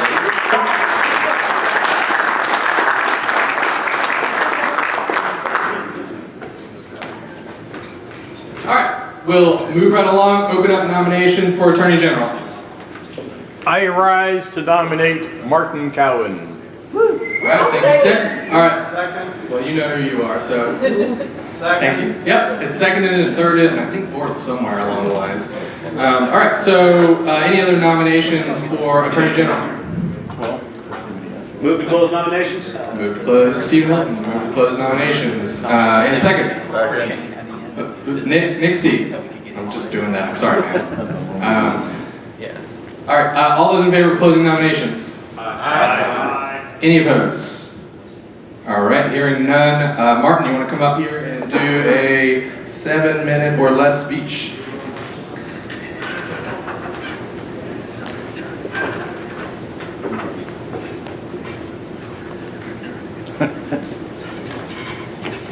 Hello, everyone. My name is Martin Cowan. I claim to be the longest living member of the Libertarian Party. I attended the 1972 State Georgia Convention, if you can believe it. Ooh, it's scary. I graduated from law school in 1975, and that's really important because you can't be the Attorney General unless you're a lawyer, and therefore I qualify.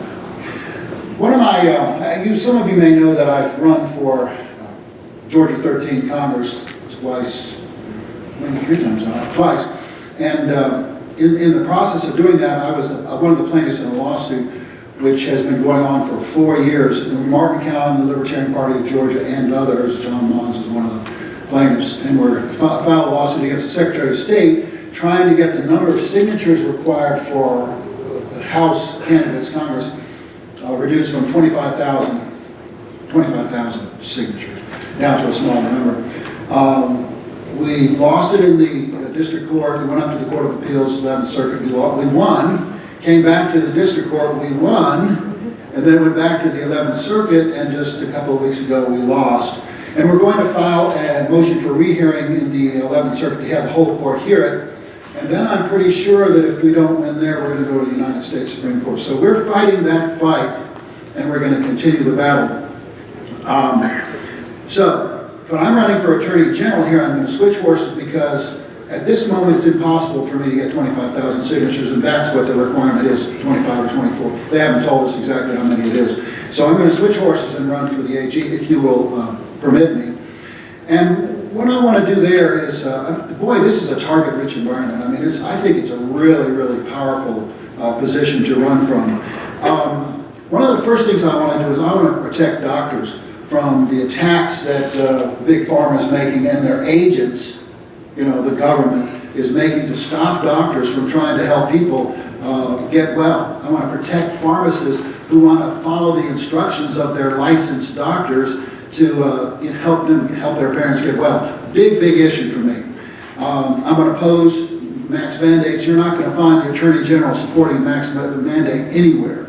And we're going to use all 400 other lawyers for whom I will be responsible to find ways to stop state political subdivisions of Georgia from having max mandates. No way vaccine passports will get past my office.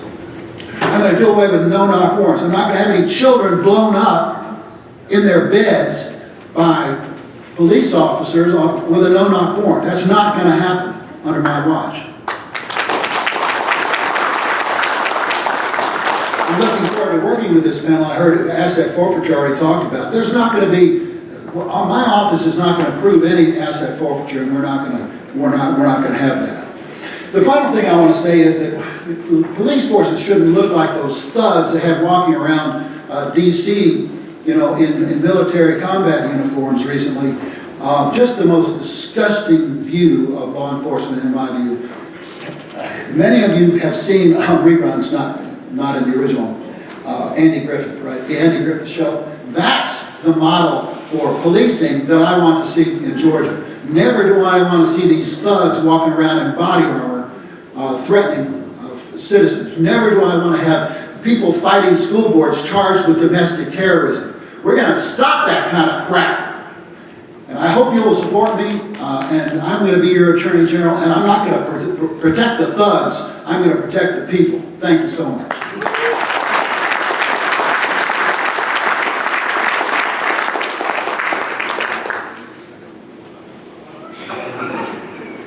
All right, thank you, Martin. All those in favor of Martin for AG, please say aye. Aye. Any opposed? Or NODA? Which is the same thing. All right. Congratulations, Martin.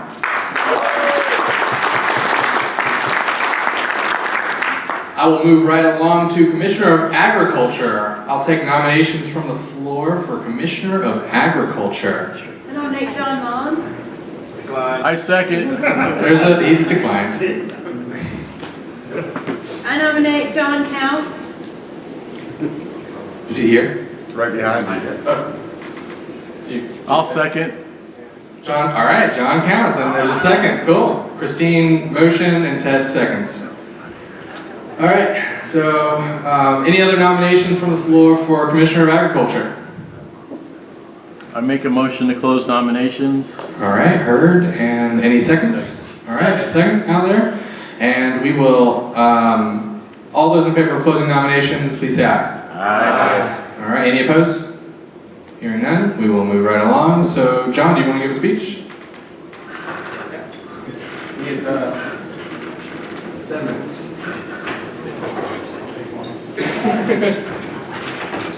I have no clue what the Commissioner for Agriculture does. I don't know who the present guy is. That probably makes me better. We've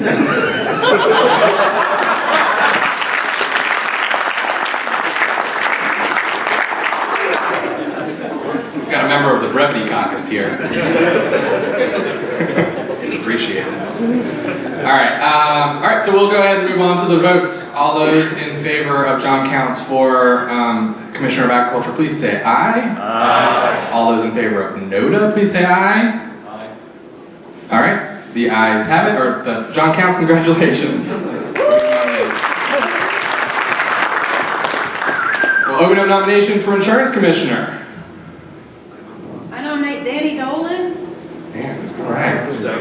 Danny, are you? Yeah, I'm here. Do you accept? Sure. All right, there was a motion by Christine and a second from Ted. All right, we will, any other nominations from the floor for Insurance Commissioner? Motion to close. Motion to close from Nick. Second. All right, got a second. And all those in favor of closing nominations? Aye. Any opposed? All right, come on up and give a speech. Woo, Danny!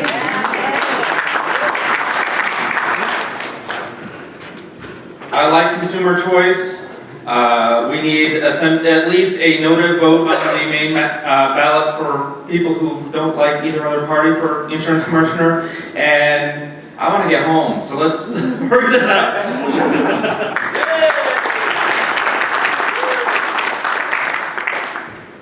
The Brevity Caucus guy, huh? All right.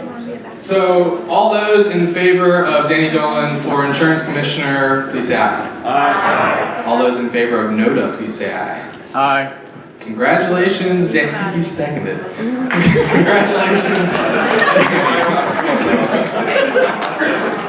All right, moving right along. Since apparently the Brevity Caucus is strong, State School Superintendent, opening up nominations. Wait, Christine's gone. What are we gonna do? Oh, I'm here. Oh, okay. Elizabeth Melton, what is your name? Gallimore. Thank you. A second. Do you accept the nomination?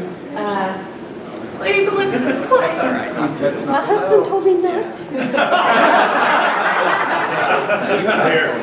I'll rise to nominate Donna Zettler. Hang on. Oh, We're sorry. checking to see if this is accepted first. Go ahead. You can. No. We have to do it in this order. It's okay. You can decline later if you'd like. Pretty please. Well, if you have someone else, then I'll decline. All right, we're declining. Okay. Elizabeth declines, so she can focus on her great work for executive director. I rise to nominate Donna Zettler. Donna Zettler. Where's Donna? Do you accept? No, I Decline. Any other nominations from the floor for State School Superintendent? I'll rise to nominate Ken Pullen. My wife's a teacher. Perfect. Yes. Wait, I'm right. Nominate Ken Bullitt. She knows the problems then. Do you accept? State School Superintendent. Come on, Ken. You got this. Sure.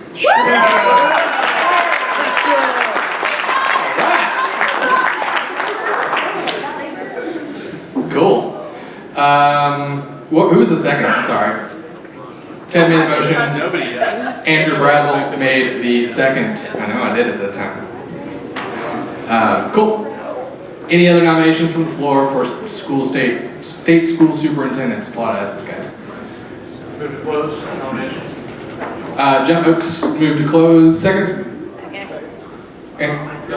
Yeah. Seconded.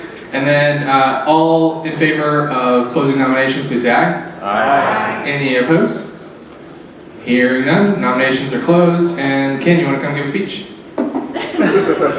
He prepared it all night. He's been setting up for it.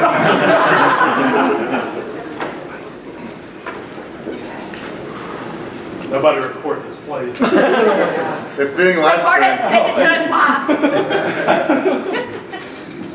Oh, well, listen, we all know from an education standpoint, our education system is in shambles right now. Georgia ranks very low on education, but we spend tons of money on education every year. Somebody mentioned a while ago, we've got school choice bills in the General Assembly. They are garbage school choice bills. I think Brian mentioned that a while ago, that the school choice bill now lets parents choose, but it only applies to 8,000 children around the state of Georgia. So while Republicans are out claiming their for school choice, they're passing a bill or trying to pass a bill that will only apply to 8,000 people. And then the regulations around public school will transfer directly down to private school or your homeschool if you take that money. So the bill in the House is garbage. So from this position, I think there is something you can do. You have to work with the General Assembly, you have to work with the governor on this, but you can use the bully pulpit that you have if you win this job to push down education freedom in the state of Georgia. So that's what I would expect to do, more choice, more freedom, and take your money with you wherever you go with no strings attached. So that's the main stuff. I think we'll run it.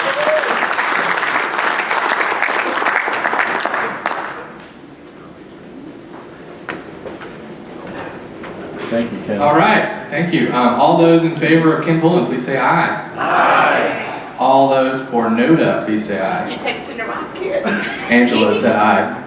That's what I heard. Oh, I don't. All right, yeah. Congratulations, Ken Pullen. All right, we'll move right along to nominations for Labor Commissioner. I nominate Jerry Bell. Jerry Bell for, okay, all right. Do you accept? Commissioner of Labor. Yeah. Yes, comrade. Mark Mosley does affectionately call all these the commissar positions, so. I decline until I can talk to my wife. Well, okay. Call her, get her on the phone. So if we don't nominate, just to be clear, just based on that, if we don't nominate somebody now, then it is closed if we adjourn. And if we nominate somebody, we can replace, and we can replace them later. The XCOM would do that, by the way. We would not reconvene to do that. Can I make another nomination? Yeah, sure. Nominations are open. I'd like to nominate John Mons. Decline. I still got to nominate you though. Any other nominations from the floor for Labor Commissioner? Does Erica White want to do it? Anyone? Bueller? Christine Austin. Oh, that's a good one. She was waiting on it. Second. Christine, do you accept? Okay. Yeah. Alright, seconds too, so we're good. Any other nominations for Labor Commissioner?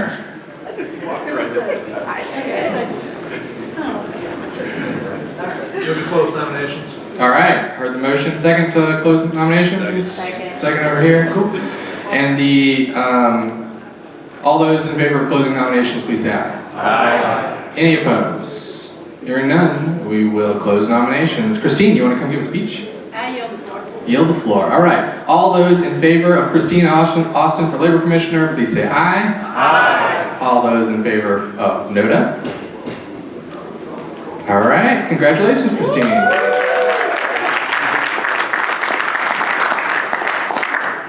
All right. We'll open up nominations for Public Service Commission, District 2. There's actually one more here for District 3 too, but it's weird, so we didn't add it. District 2, though, Public Service Commission, nominations.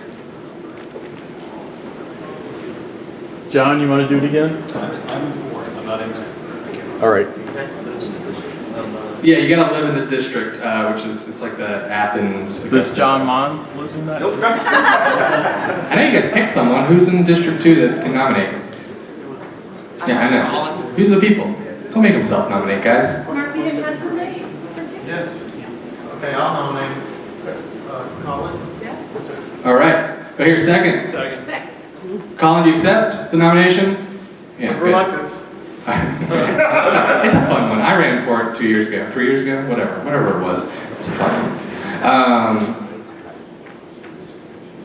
Okay, that was motioned and seconded. Any other nominations from the floor for PSC District 2? Move to close.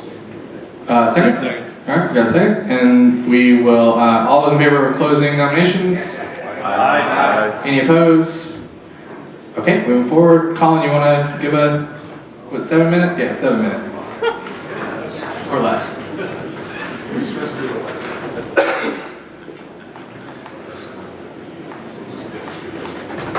Hi everyone, my My name is Colin Mckinney. I was born in Georgia, raised in Paulding County. Went to UGA, go Dogs. I got a BS in biology and then med school at MCG. And then I went up to Connecticut for 3 years for residency in emergency medicine. I've been back in Georgia since 2009, where I live and work in Athens as an emergency medicine physician. I voted Libertarian the first time for Johnson Weld, and more recently I was an establishing member of the Greater Athens Libertarian Party, which is our 9-county affiliate, where I currently serve as chair. And I also serve the state as on the executive committee at large. So today I drew the short straw and was nominated to run for Public Service Commission District 2. Fortunately, my secretary in our affiliate works in the energy industry, so I look forward to having a good resource to figure out how things work now, or how they don't, and how we could improve them from a libertarian point of view. I plan to represent LPGA well, and will promote the platform so that we can continue to show Georgians that there are other options besides the same old duopoly. I came to libertarianism for taxation is theft, but I stayed for all your freedoms all the time. And I appreciate your support, assuming my wife does not kill me when I get home.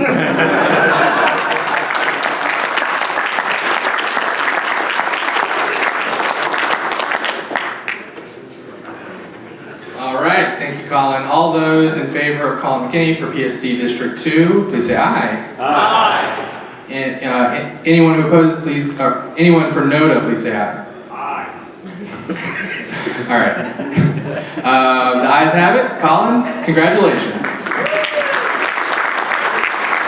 All right, and as I mentioned, there's another one that's not there. There was a appointment made that vacated PSC District 3, and they appointed somebody, and they now have to do in the next regular election, they do it. So PSC District 3 is open for nominations.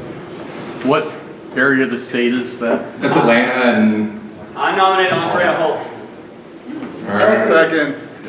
Andrea, you good? I'm good. All right. Any other nominations? I nominate Jade Green. Second. Do you accept? Absolutely not. All right. Move to close. Second? Second. All right. All those in favor of closing, please say aye. Aye. All those opposed, please say aye, or please say nay. All right. Cool. The ayes have it. Andrea, you want to come up here and give a 7-minute or less? It'll be less.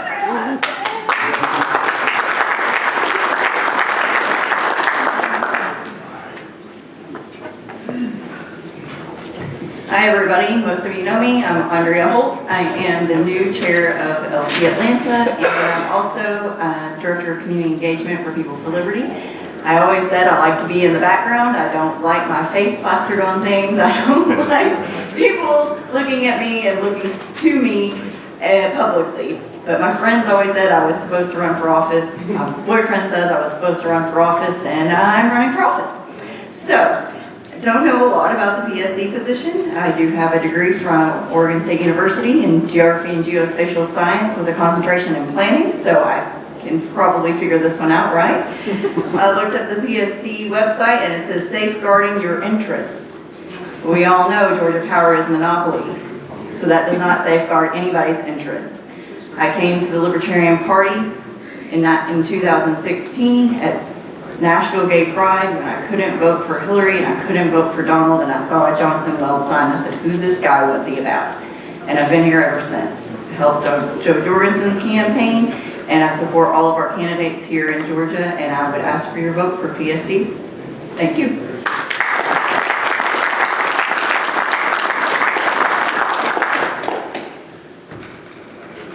All those in favor of Andrea for PSC District 3, please say aye. Aye. All those in favor of NODA, please say aye. All right. Congratulations, Andrea. Now, before we move on to the districted races, I just have to say, we just nominated a full statewide slate.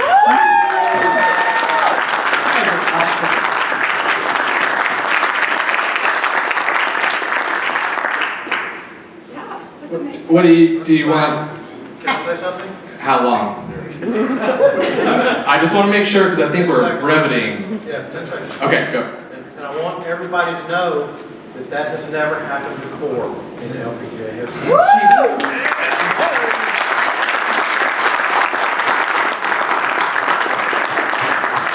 And they added one on us. And we still did it. We still did it. Awesome. All right, moving right along to the district hit. So we're just going to lump in U.S. House of Representatives. We'll open up the nominations because nobody will actually be running against each other. We'll do the speeches all at once, and then if there's multiples, we will we'll still vote one at a time, I think. So I just want to make sure that we do it all, as quickly as possible. So I'll open up the floor for nominations for U.S. House.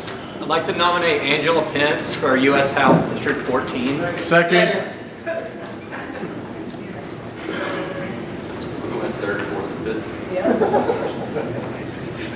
This one's going to require a little more writing, I think. So, all right. Cool. Angela, you accept? All right.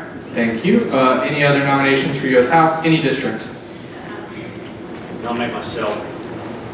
What's your name? Nathan Roberts. Nate what? Nathan Roberts. Nathan Roberts. Nathan Roberts. I second. Same district, right? It's wide open, isn't it? What? It's wide open, isn't it? What do you mean? I'm in the 14th presently, but technically it's wide open. I can move districts if needed. Do you have a district in mind, or? I'm speaking today on the 14th. Okay, and okay, we can. That's fine. You know what? You make a good point. I do make a good point. I didn't hear what he said.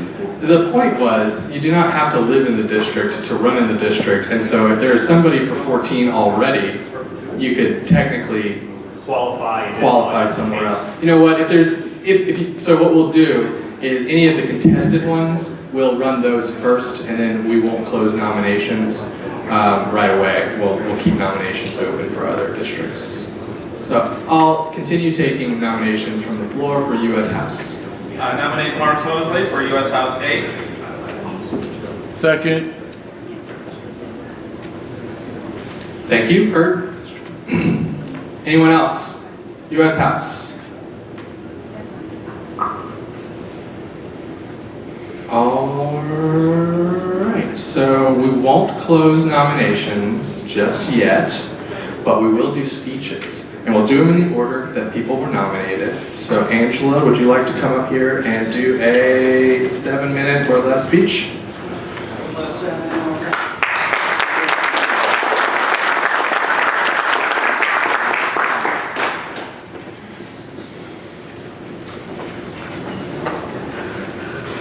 It's my high. Forgive my voice. If you came to Tito's last night, you know I had to yell at everybody to, talk. So here we are. It is incredibly humbling to me to be nominated as a candidate for the Libertarian Party. I've been in the party since 2014. I came on with the Johnsonville ticket. We started a state affiliate, got super active.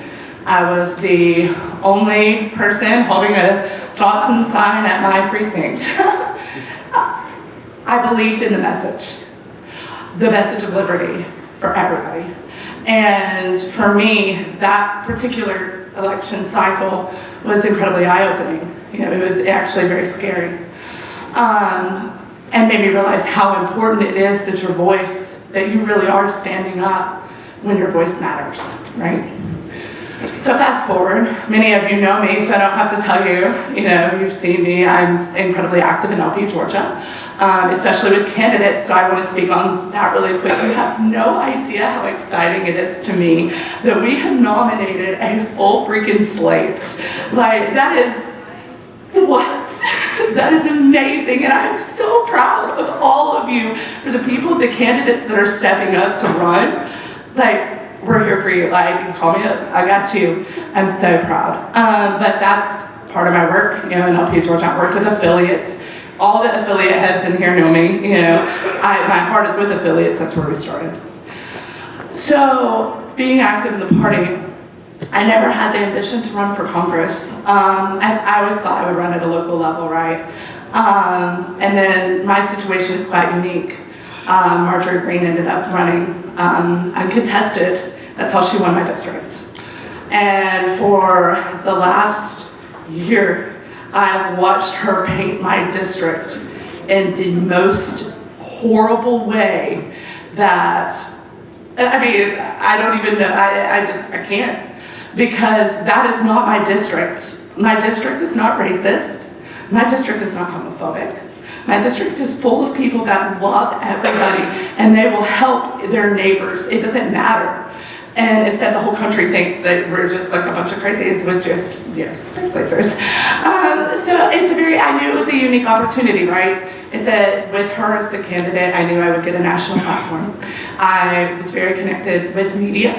And so I thought, okay, you know, I can do this. So last year when I announced that I was planning on running as the Libertarian candidate in this district, you know, we started forming the team. We've got everything together so we could hit the ground running. I announced under the impression that I would be running, you know, to get 20,000 signatures. We won our ballot access case, and I was like, oh man, it's 4,000. Like, I can do that. And then it was bumped back up to 20,000. And I was like, you know what, fuck you, because I can still do that. And I'm going to do that.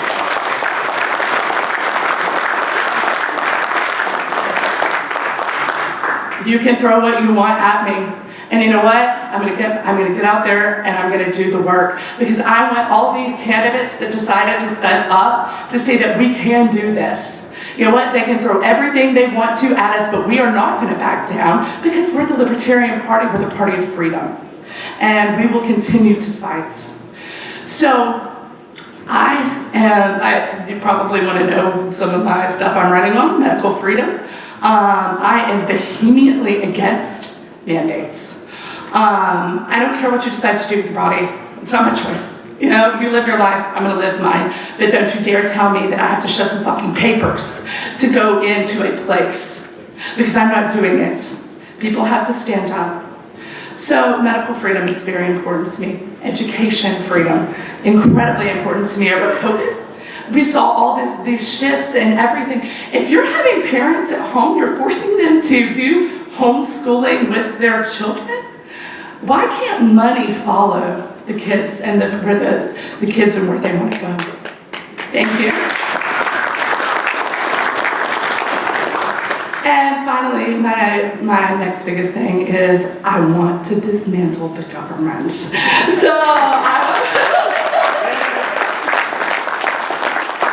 brick by boring brick.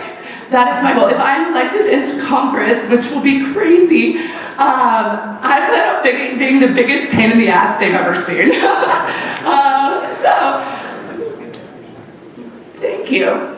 Thank you for nominating me, and thank you for believing in me, and I hope to earn your vote, because I'm gonna get out here. If you know me, and most of you in this room do, you know I'll put in the work. So thank you.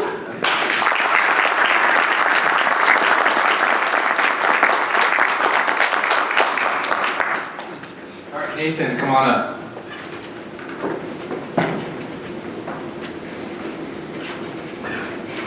Hi, my name is Nathan Roberts. I'm a stranger to most of you. I'm a former Republican. Microphone.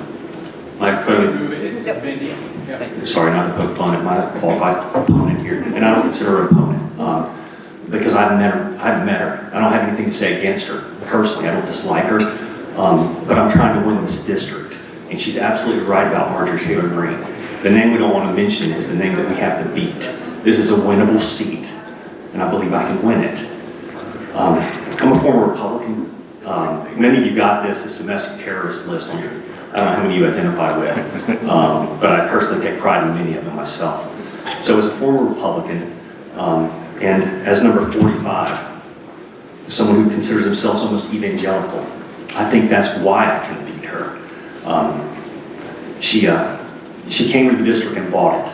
$600,000 from a different race, spent it in Northwest Georgia, got a head start. I'm talking about Marjorie Taylor Greene again. She's basically made a mockery of the residents of the area that we know and love. I trace my roots back there. My grandfather was buried off of Carbondale Road in Whitfield County. My father was born in Dalton.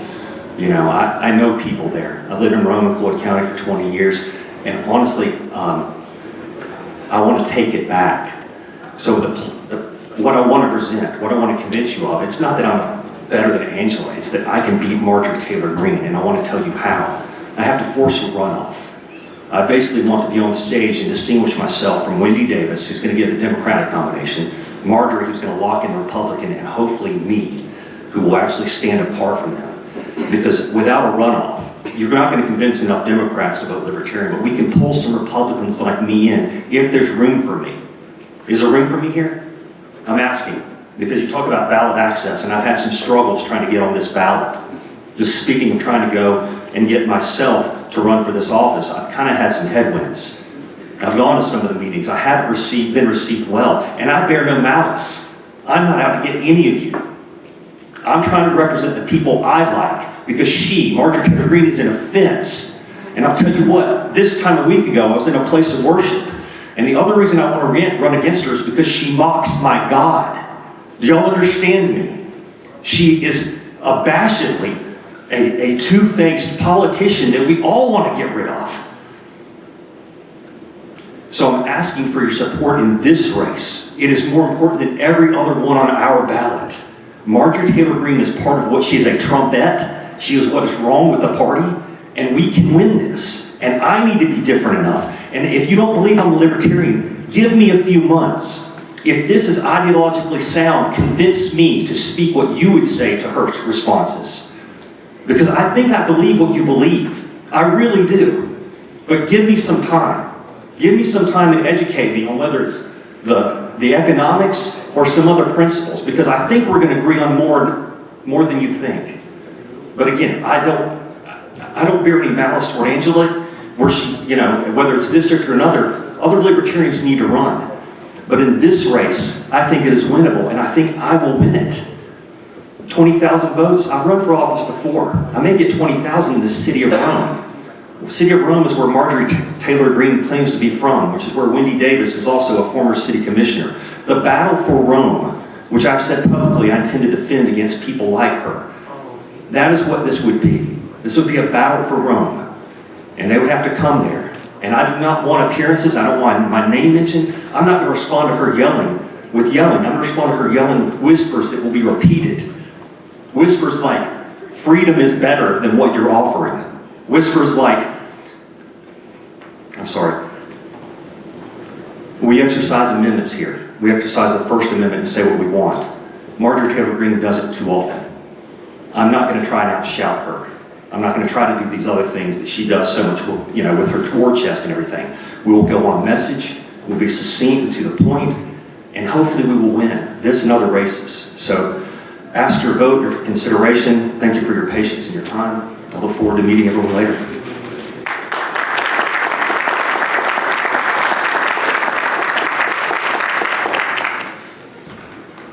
All right, ballots are going out right now, I believe, for that. So that is Angela Pence and Nathan Roberts will be your nominees. Do we want to get a slide together with both those names, John?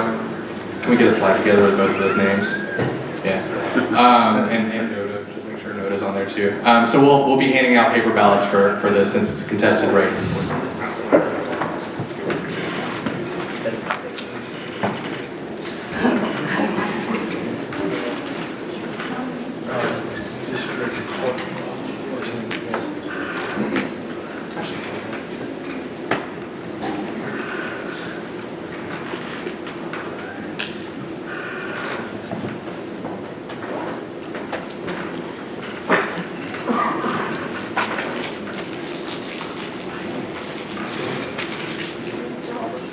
And while we're passing that out and doing voting, I promised Mark Mosley a minute to speak to something important to him.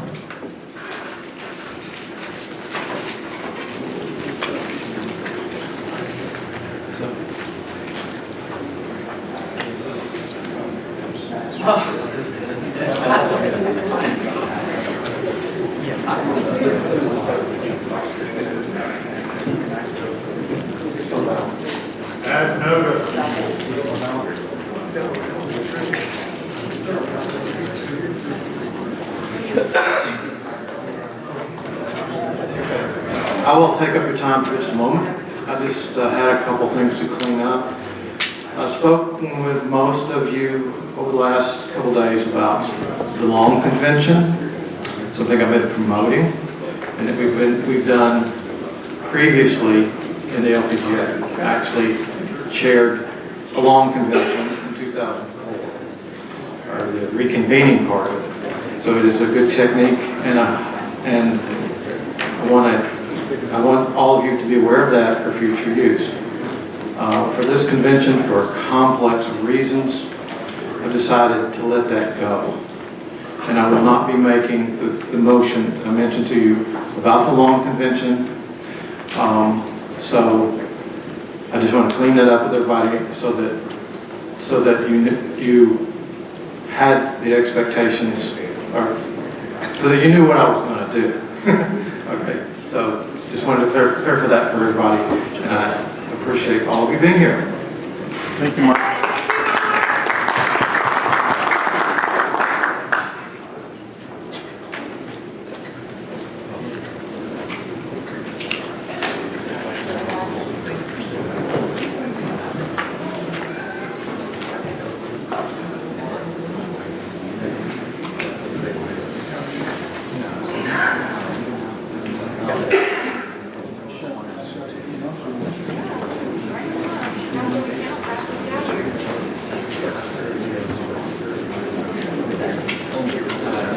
What's up? Ballot, say about it. I'm collecting. I'm folding that and I should care.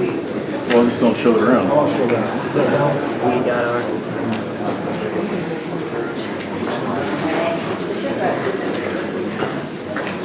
I just gave mine to Martin.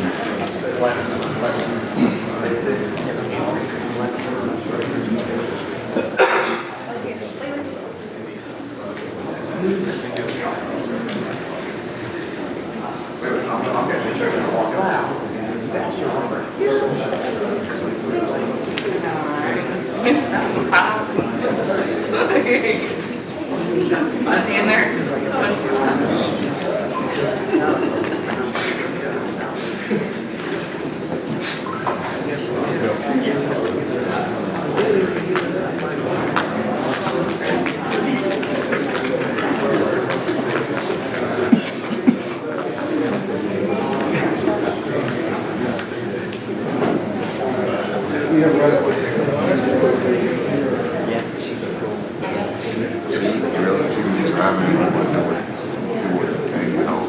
Not yet, but we'll be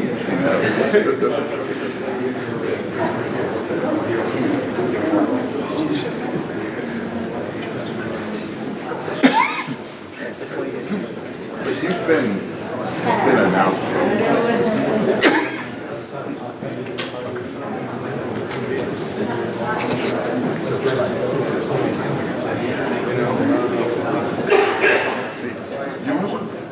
Really nice if, that looks funny because you got the thread on the bench.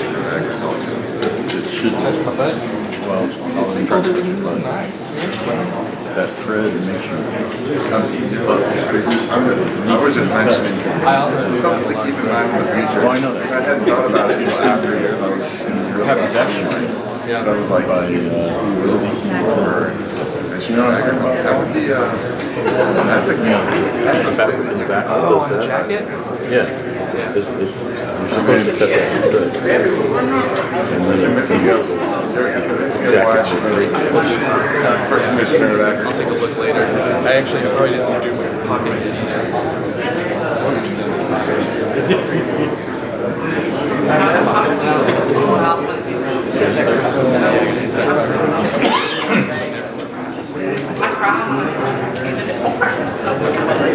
Do it, please. Do you want me to do it? Yeah, go for it. You can do it. Tell me more. Okay. So you used to come to the cigar bar. Real quick, another announcement while we were doing do we have ballots? Do we think we have all the ballots, everyone? Somebody? I think we have all the ballots. If you have not turned in your ballot, please make sure the secretary gets it. Another announcement though, especially for the candidates who have been nominated, but in the back of the room, there is a spot where Jake Green has graciously donated his talents to give headshots, which is something that we are typically very, very bad at, but a professional headshot is like #1, the first thing you can do to make yourself look very serious as a candidate. So please, please, please get it done. Doesn't have to be candidates though, but candidates should do it. If you don't have it, take advantage of it being here right now. Yeah, and if you join the XCOM, it's good to get a headshot too. Really, like I said, it's open to everyone, but new XCOM members who don't have headshots in our system yet, it would be really great if you could get an updated headshot too.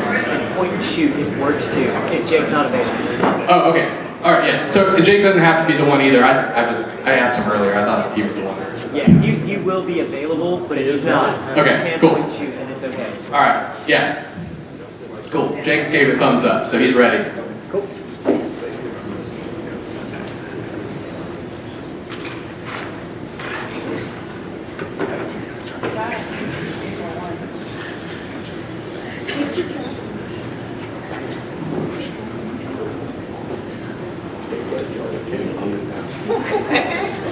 I'm not anybody that's running.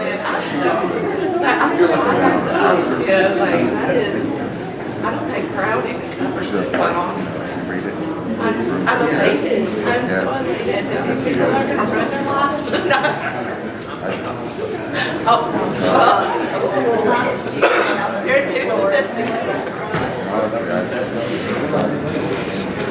All right, we have our results. They are up on the board. Congratulations, Angela Pitts, for being nominated to represent us as a candidate for U.S. House District 13. Just for a very short moment, the nominations are technically still open for U.S. House. If Nathan Roberts would like to nominate for a different district, as he implied he might. No? I'd be on the 11. Was that 11? That would be Barry Loudermilk, correct? I'm sorry, I can't hear you. It's Barry Loudermilk is in the Republican seat there, correct? Okay, so 11? The only reason I would do that, I don't have a problem with him if he were to drop out, if Angela were to drop out, I would change the run against NTG, to be clear. I'll second the 11. So are you self-nominating for 11? Is what I'm... Self-nominating for 11. Okay. I'll second. All right, Chase seconds. Great. No speech. Yeah, thank you. All right, so what we'll do is let Mark Mosley come up to give his speech for District 8.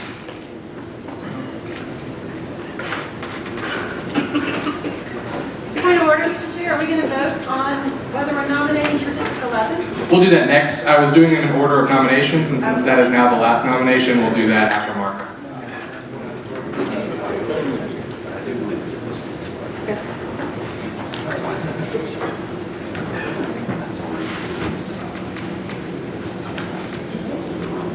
What do you do when you're standing before the impossible? What do you do? My choice to stand for U.S. House and knowing with full knowledge of the ballot access barriers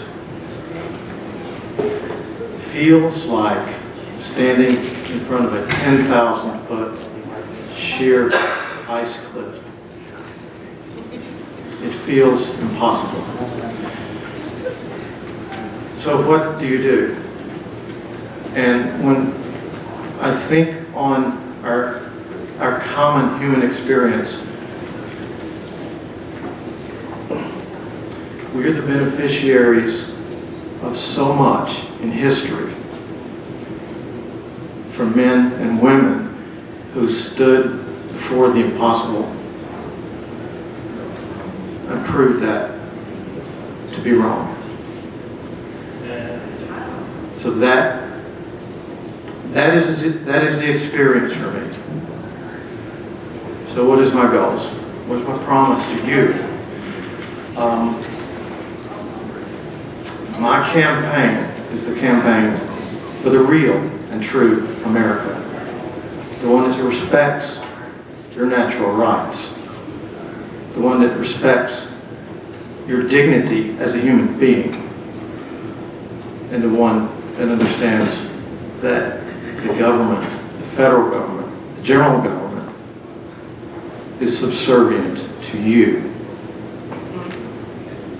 What you can expect from me. My beliefs are radical, and I will speak to those beliefs. I'll give you one of many examples.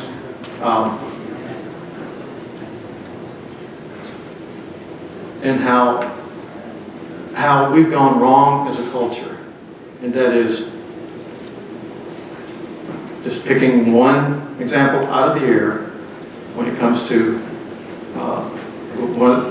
a realization that I've had over the years is that taxation is not just theft, it's a form of slavery.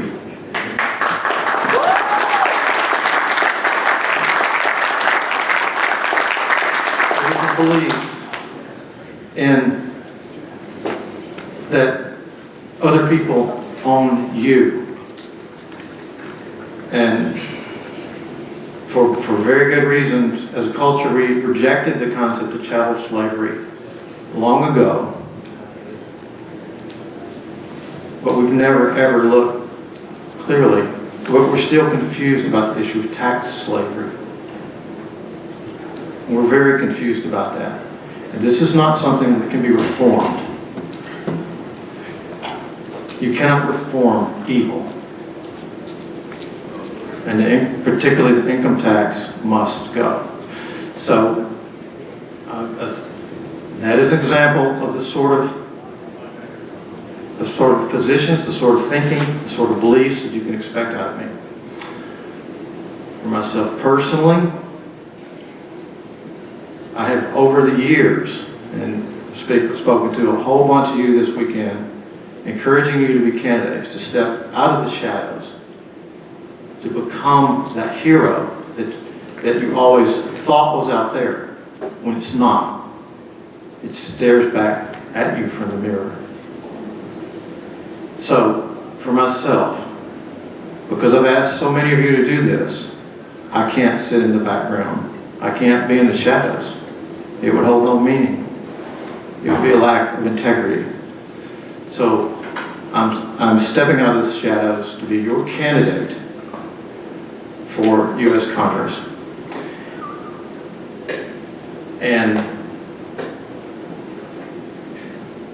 I will exemplify and become the kind of Libertarian Party candidate that both myself, that I've always wanted, and all of you wanted for a federal office. So, standing before the impossible, I can't, if I were a betting man, I would not bet on me being on the ballot. But you know, I am not a betting man. And we're going to see where this goes.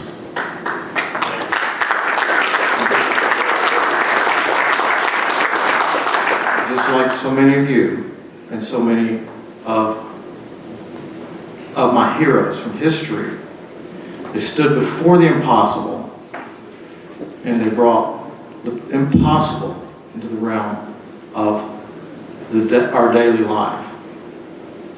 And we were so enriched by that, and we're going to continue that. Just as soon as we take care of these people who, like the tyrants of the ancient times, believed in the terrible belief that might is right. Or said another way, that there is no right and wrong. We're going to right this world, and we're going to make it a better place, just like so many people in the past have done for us. So I appreciate your being here, I appreciate your support, and I appreciate all your great, big, beautiful smiles. So,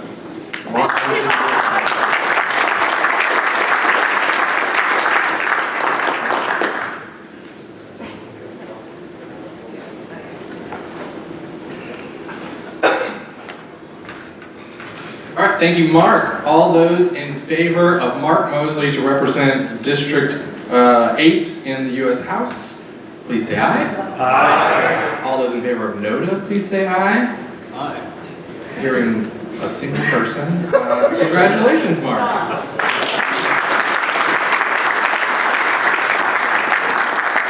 All right, and we will move back to Nathan for U.S. House District 11. He already did give a speech and let me know that he does not want to give another speech because I think it's the same thing, right? So all those in favor of Nathan Roberts for U.S. House District 11, please say aye. Aye. All those in favor of Noda? Aye. Yeah, no, I think Noda has it because it's a 2/3 vote, guys. All right, Noda. Call for the rule of division. Yeah, call for division. You want to, so do the raise hands again? Is that what you want to do? Yeah. I mean, okay, all right, we can do that. So everyone who is voting for Nathan Roberts, please raise your hand.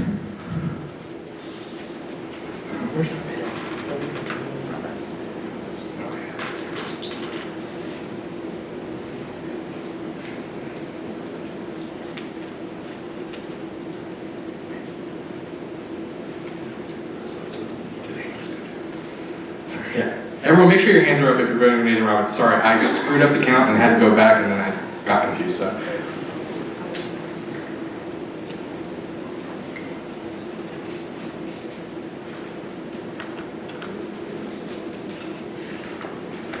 Behind you. Yeah, thank you. All right, all those in favor of Noda, please raise your hand.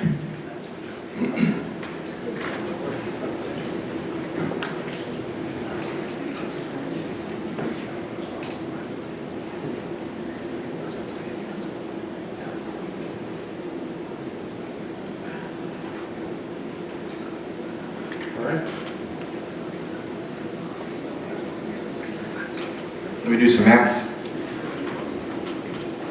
Make Jared do the math. What? I said make Jared do the math. He's Yeah. supposed to be our numbers guy.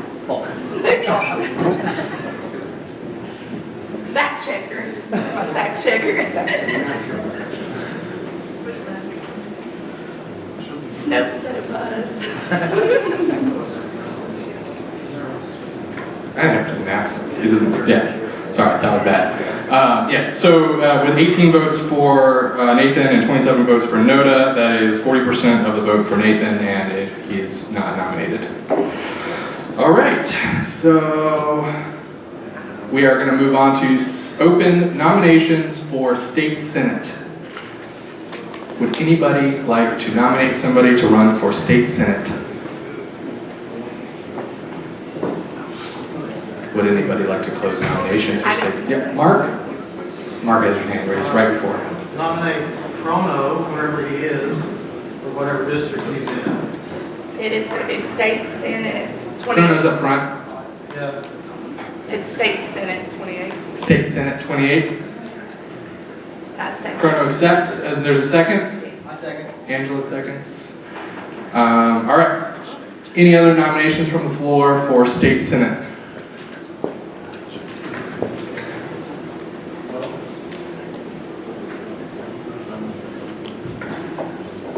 Any motion to close nomination? Motion to close. All right.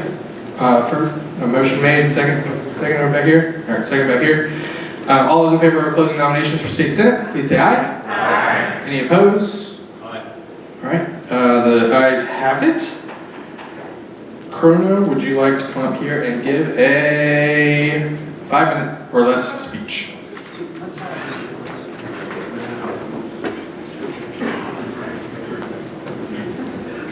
Okay, so my name is Chrono Jalade. 2 years ago, I was attempting to run for District 3 for Congress, but the week before that, I found out that I had diabetes, so it kind of screwed me up a little bit on trying to talk in front of people. So it's a little bit different now, got a little bit more of a hang of it, but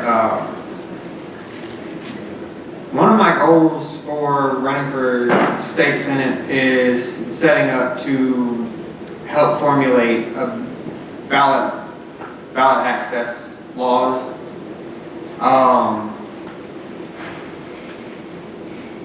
from my understanding, signatures for, yeah, sorry, it is a little bit difficult for me to talk in front of people. You got this. You're doing great. Come on. You're doing great. Now, honestly, I kind of have the whole thing where if I get angry from somebody making a kind of foolish statement in politics, I can kind of go on a rant and everything, and I think that would be a lot more helpful if we had somebody in the state legislature that would do that and throw other people under the bus who are constantly set up to screw everybody over. And this, I might go a little overboard sometimes on it, but if I can get some of them to understand that there are normal citizens that are angry with them and get more in their face if I am able to be elected into the office, then maybe some of them can start paying more attention to their constituents as opposed to paying attention to themselves and what kind of money they can get in backdoor deals. So that's probably a very long shot on that, but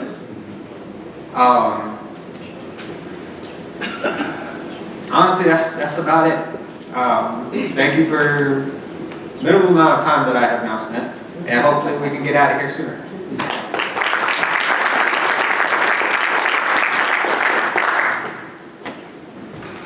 All right, we'll go to vote for that. All those in favor of Chrono for State Senate District 28, I believe, right? Is that what I got right? Okay, cool. Please say aye. Aye. All those in favor of NODA, please say aye. Aye. I do believe that the nays have it, because again, the 2/3 threshold, it sounded like there were even more nays. So, all right, we will move on to State House. We'll open up the floor for nominations for State House. I want to make a nomination. So can I just stand here and try I need to write stuff down, okay? Yes. I have a spreadsheet. This is on my candidate spreadsheet. What's up? I nominate Andrew Edgewood for State House District 2. That's in my neck of the woods. I second. That's 2, you said? 2, District 2. Where's the second? It is. What's your name? Amanda Underwood. Amanda Underwood. All right, good vote of confidence. All right, any other nominations for State House Rep? Yes. I would like to nominate Clint Cower for State House District 165 in Savannah. 165, right? You're seconding, Ted? Thank you. Any other nominations for State House? Oh. I would like to nominate Justin Jones for House 18. Oh, Justin. Is there a second? A second. Thank you. Is Justin here? Yeah. Do you accept it? I do. All right, cool. Yeah. Andrew, you accepted too, right? Yes. I just assumed. Felt good about it. Clint, I know you do. All right, any other nominations from, yep, John Mons. Mr. Chair, I rise to nominate Christopher Lodge for State House seat 55. He's a good friend of mine that I trust. He joined the party last year. He's excited about being a candidate representing not only the party, but fighting for liberty. Great, thank you. Chris, you accept? Okay. What district was that again? 55. 55, got it. All right, is there a second? Second. Second. There's a second. Figured that'd be easy. All right, any other nominations from the floor? Danny? I nominate Emily Anderson for State House 72. I second that. Emily, do you accept? Yeah, sure. So many sure's in the room today. I guess. All right. Any other nominations from the floor? I'd like to nominate Brad Goodchild, but I'm not sure which district he's in. And he just walked out of the room, I guess, to avoid being nominated. Well, that would not be an acceptance of the nomination, but I'm gonna write them down anyway. I'll go chase them down. Yeah, is there a second for that too? A second. Christine, thank you. All right, any other nominations from the floor for State House? I move to nominate Jeffrey Scholl for House 1. One? Jeffrey, yeah, please. Seconded. Jeffrey, how do you feel about that?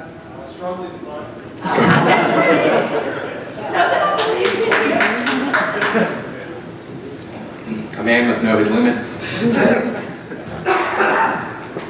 Any other nominations from the floor? Can I just keep nominating him until he accepts? I'll filibuster this whole thing.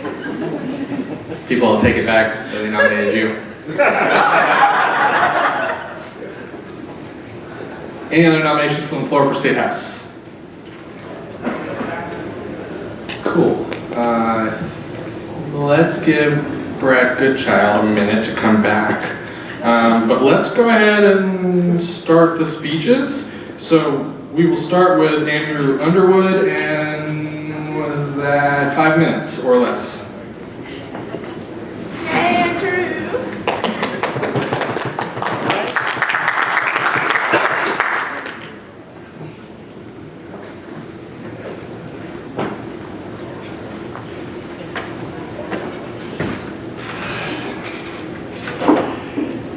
Good afternoon.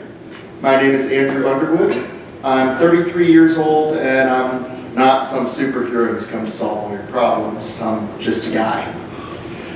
I'm a fairly ordinary person. I was born and raised in Fort Bragg, North Carolina, as my father was a military policeman. He taught me a lot of things about standing up for my principles and the importance of keeping my word.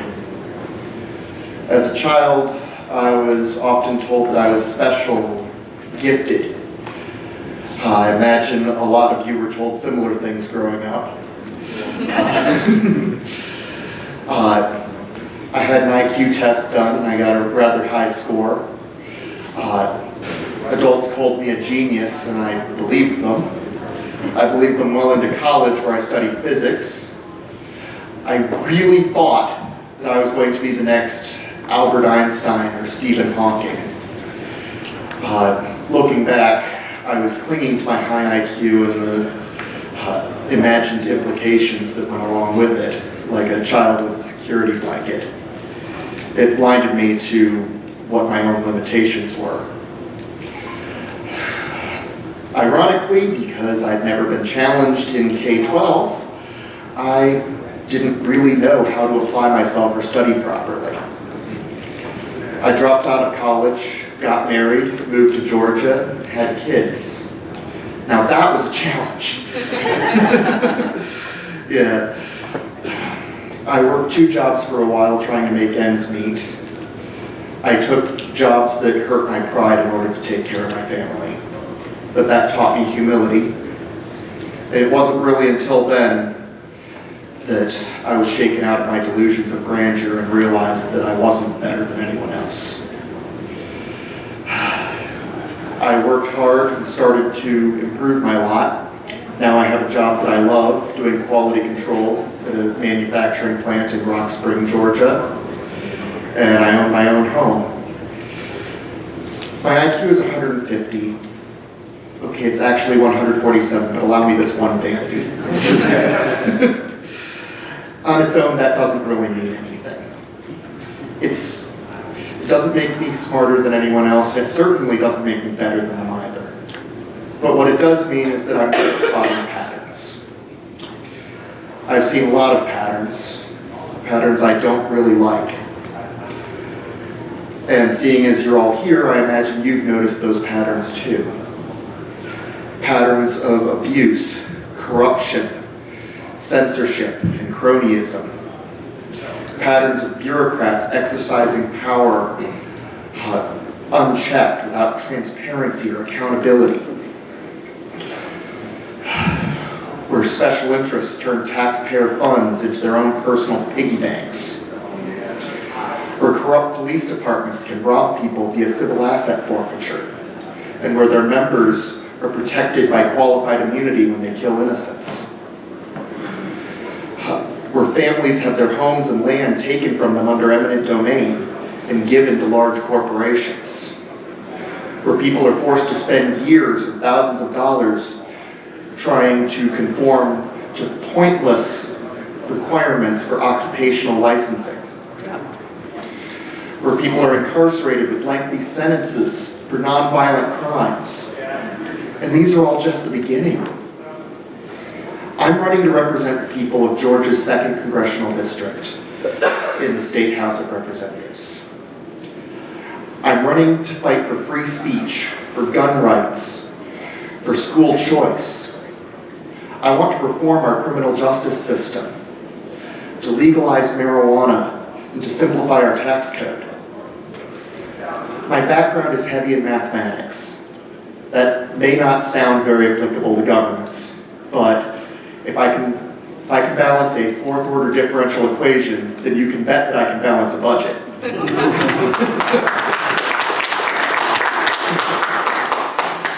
I want to be a voice of reason who can work with Democrats, Republicans, or anyone else to bring about real, meaningful change that makes things better for the people of Georgia.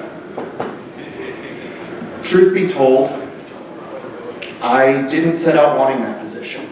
I don't like driving at the best of times, and driving to and within Atlanta sounds like my own personal hell. It's everybody. I'd much rather spend my time at home in Rock Spring in the company. Oh, I'm out. Out of time, I'm sorry.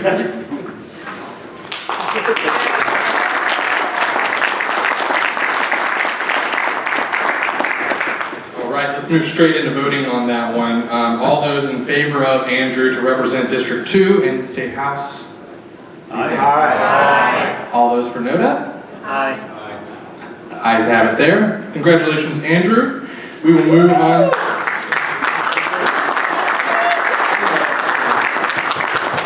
I get on a roll, okay, and I forget things, important things like clapping. All right, Clinton, do you want to come up here and give a 5-minute or less speech? Yay, Clinton!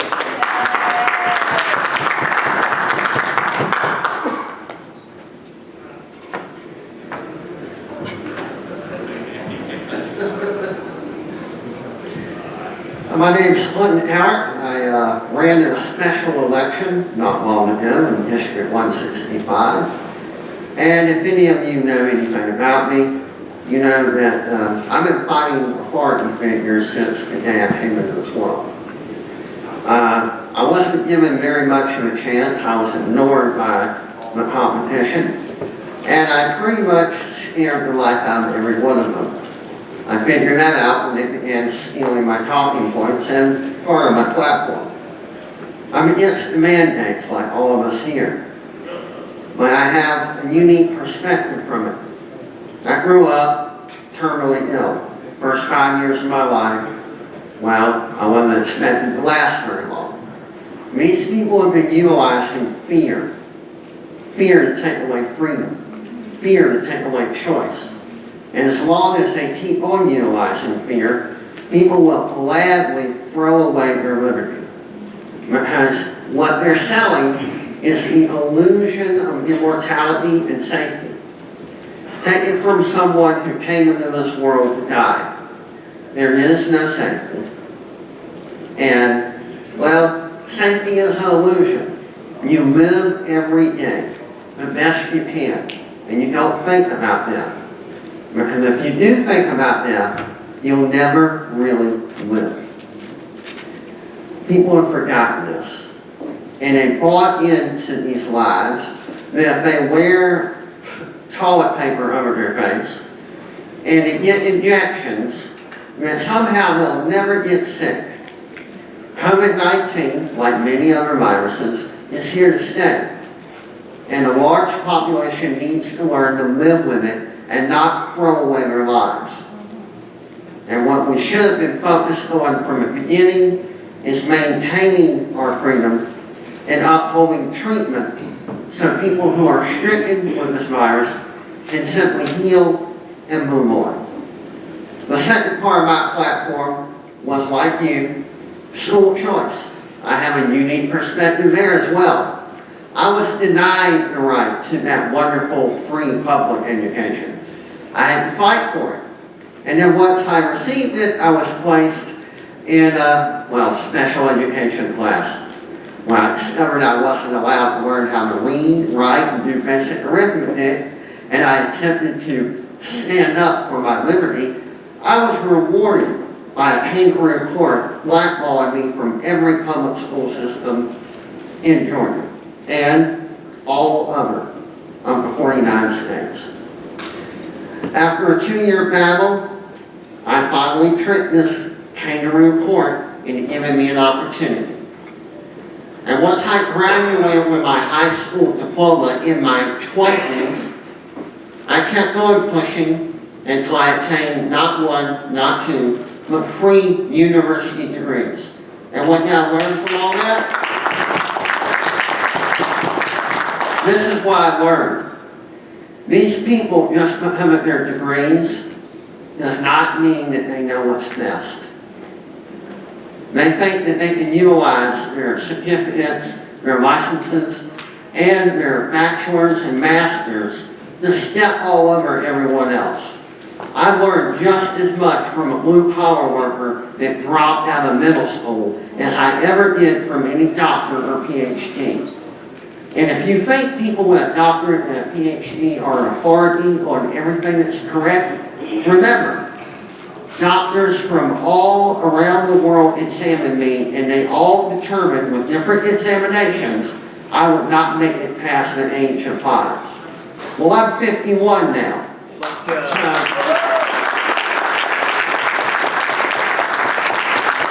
It's time that we all stand against the authority and go, you want what? Okay, prove it. Show me the evidence. And when they start resorting to identity politics because they can't present you real data, that should expose the fact they're all communists. So I want to fight for freedom, I want to fight against mandates, and I want to get rid of the entire public school system altogether.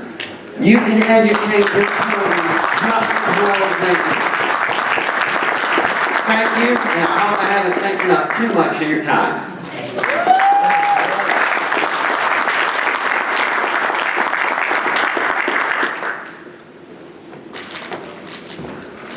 7 seconds to spare, you did great. All right, all those in favor of Clinton Cower for District 165, please say aye. Aye. All those for NODA, please say aye. Hearing none. Congratulations, Clinton.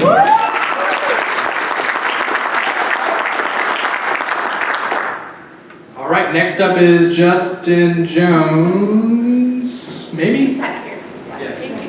Oh, yeah, Justin.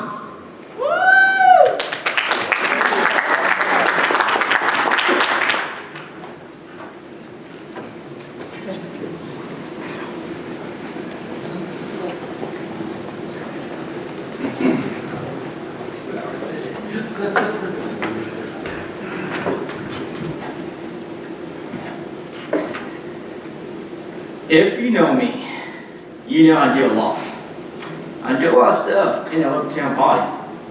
I do a lot of stuff in politics. And I do a lot of stuff outside politics. I have 2 jobs. I volunteer for like 15 organizations, more or less.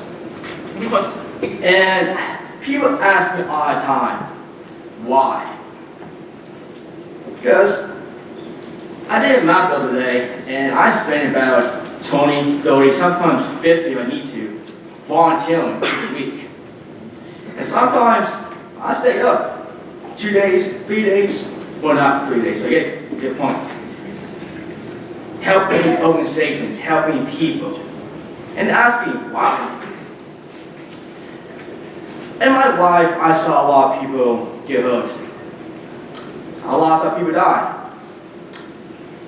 And every time I have doubt, I think about them.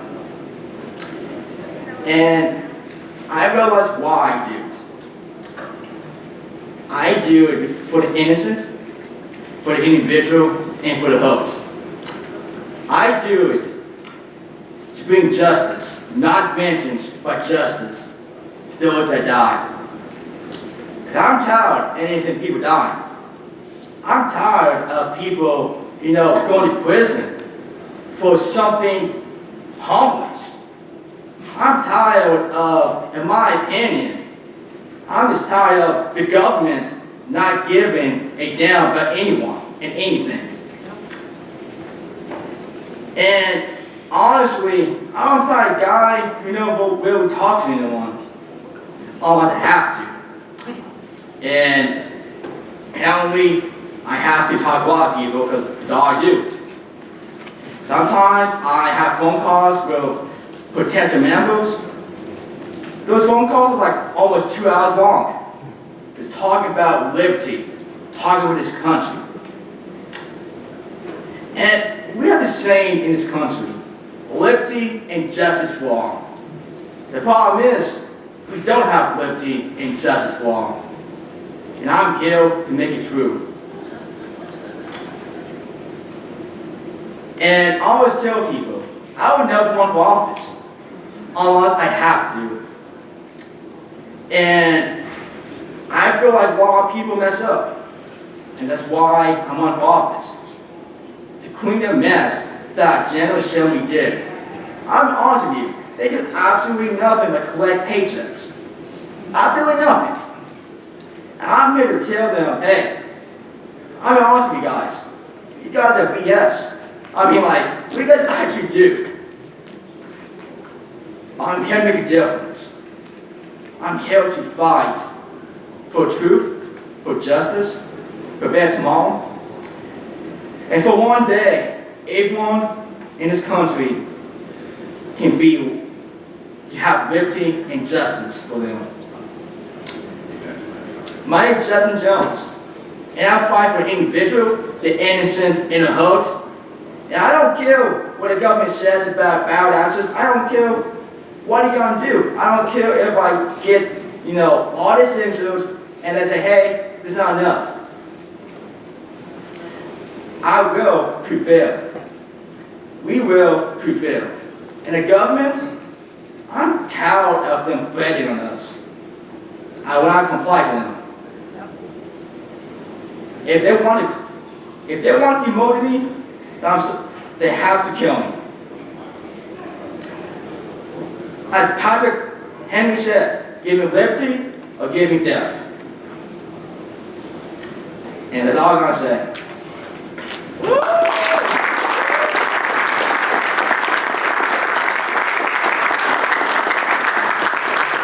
All right, thank you, Justin. We'll move right into voting. All those in favor of Justin for State House District 18, please say aye. Aye. All those for NODA, please say aye. All right, congratulations, Justin.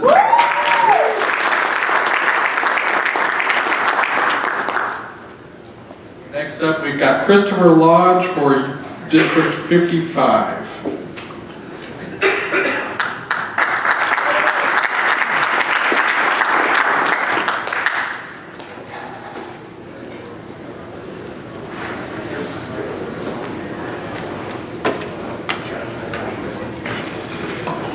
Hi, good afternoon. I didn't realize how emotional this would be for me, but when I had my mentor stand up and nominated me, it kind of resonated inside of me. So I've been accused of competing against Southern Baptist preachers, so I'm trying to keep it quick. My name is Christopher Lodge. I was born in Bainbridge, Georgia. I've lived in Atlanta, Georgia. Went to New York at some point in time. Came back to see about my mom, so I'm here in Atlanta for about 3 years now. I've been practicing architecture for 20 years. I went to Morehouse College, then I went to Georgia Tech. And I think what I do in my profession has a lot of transferable skills to politics. With that said, I hate politics. I absolutely hate it. But at the same time, on the other end of the spectrum, I very much love people. But I've come to a point where living for myself is not so important, but it's more important to live for people and help them get to the point where I'm at. So with that said, I did a personal compromise, and I won't go into depth with it, but It was either be a preacher or a politician. Both of them start with a P, but one is a little easier than the other, so I chose politics. So with that said, I think there's a responsibility and a passing of the torch of those leaders who are doing a responsible and effective job, that as they transition out, you need somebody to take on that torch, and I want to be that person. I was introduced to the Libertarian Party, like I said, from my mentor, John Mons, and the word that resounded that I kept hearing as I went to the conventional training or what have you is freedom. My great mentor, who's already transitioned, Dr. John Henry Clark, said, everything you do, everything you're a part of, everything you touch should be about your freedom. And that's what I live for right now, freedom on every level. And so, with kind of understanding the Libertarian Party and only being in it a year, I never heard the dialogue of what a libertarian was, or what you stood for. And now, as I go a little bit more in depth, I don't think the people around me know it, because I do think that most people are libertarian and just don't know it. And so I want to bring, I really like to bring that voice on my platform of just understanding what the Libertarian Party is about and how it's already aligned with so many people that are in the Libertarian Party and those who aren't in the Libertarian Party. With that said, I think it's best to execute it on a state level. Local government in Atlanta is too dirty for me. So I want to kind of pull back a bird's eye view to kind of attack certain issues, if you will. I'm in District 55, which includes Buckhead area. And there's some issues that are going on now between Buckhead and the city of Atlanta that I'd like to be a part of and kind of navigate through there. So, with not knowing too much about politics, I think I have great mentors, John Munns, Mark Mosley, who can kind of navigate me through it. And I will leave you with a quote that I think was taken already from the gentleman that was before me. I believe in this, and I want to instill this as I'm in the office and to focus on it very seriously. And give me liberty or give me death. And I totally believe in it. Thank you.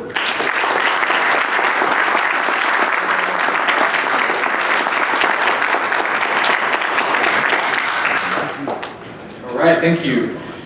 So we'll move right into the votes. All those in favor of Chris Lodge for State House District 55, please say aye. Aye. All those in favor of NODA, please say aye. All right, congratulations, Chris.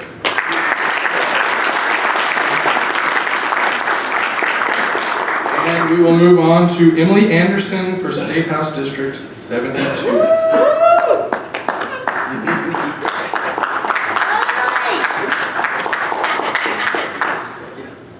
5 minutes or less.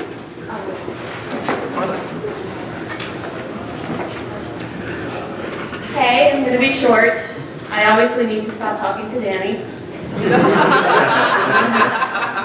And primarily, I actually teach legislative process to rising high school seniors, so I guess it's about time for me to walk that walk. Plus, I just don't like my representative. I never have. That's really about it. Thank you.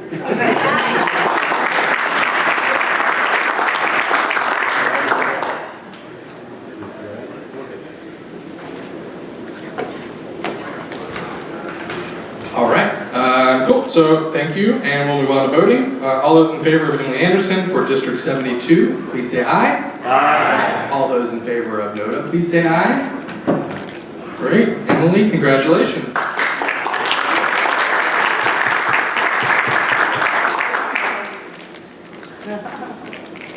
And last on the list was Brad. It was motioned and seconded. Brad Goodchild, yes, you. This is my deer in the headlights look. You were nominated for State House District nobody knew, whatever State House District you live in. Do you accept the nomination? 70, no. And with as much love and respect as I can muster, I have to say I hate you, Ted. Same for you, Brad. You're off of my will. All right, so with that, I think we did not close nominations for that. Does anyone want to make a motion? Second. A motion and second, thank you. If you, all those in favor of closing nominations, please say aye. Aye. Any opposed? Cool, hearing none, we're closed for that. We'll open nominations for county commission. Does anyone want to run for county commission? Any future county commissioners out there? Hearing none. Close nominations. Thank you. Motion and second. All those in favor of closing nominations for county commission, please say aye. Aye. Any opposed? Hearing none, we're closed. Did I miss anything? Anyone know of anything that they wanted to run for that I didn't get to? Partisan County Board of Education? Boards of Education? I don't know anyone, but it's not on the list, but. Does anyone want to be nominated for Boards of Education? All right. Is it necessary? This is a nonpartisan position. It is not always. True. Yeah. No, but it's cool. If nobody wants to run, we'll just Coming to county, but. move right along. What's that? Never mind. Move to adjourn. All right. Move to adjourn. Is there a second? Second. There's a lot of seconds. All right. Okay. All those in favor of adjourning? Aye. Any opposed? Aye. I think the majority has it there, and we're adjourned. Woohoo! 1 second before you all get up, Zach, where are you? He has raffle for the big prize, I believe, and maybe something else, and some announcements to make about who won things and whatnot. So we are adjourned. So if you don't care if you won, feel free to do whatever you need to do. But we're announcing winners of raffles and stuff. Thank you so much for coming and making this awesome. Please get home safely. Please drive safely. Drive 2 miles an hour if you have to. Take side streets, whatever. Thank you so much.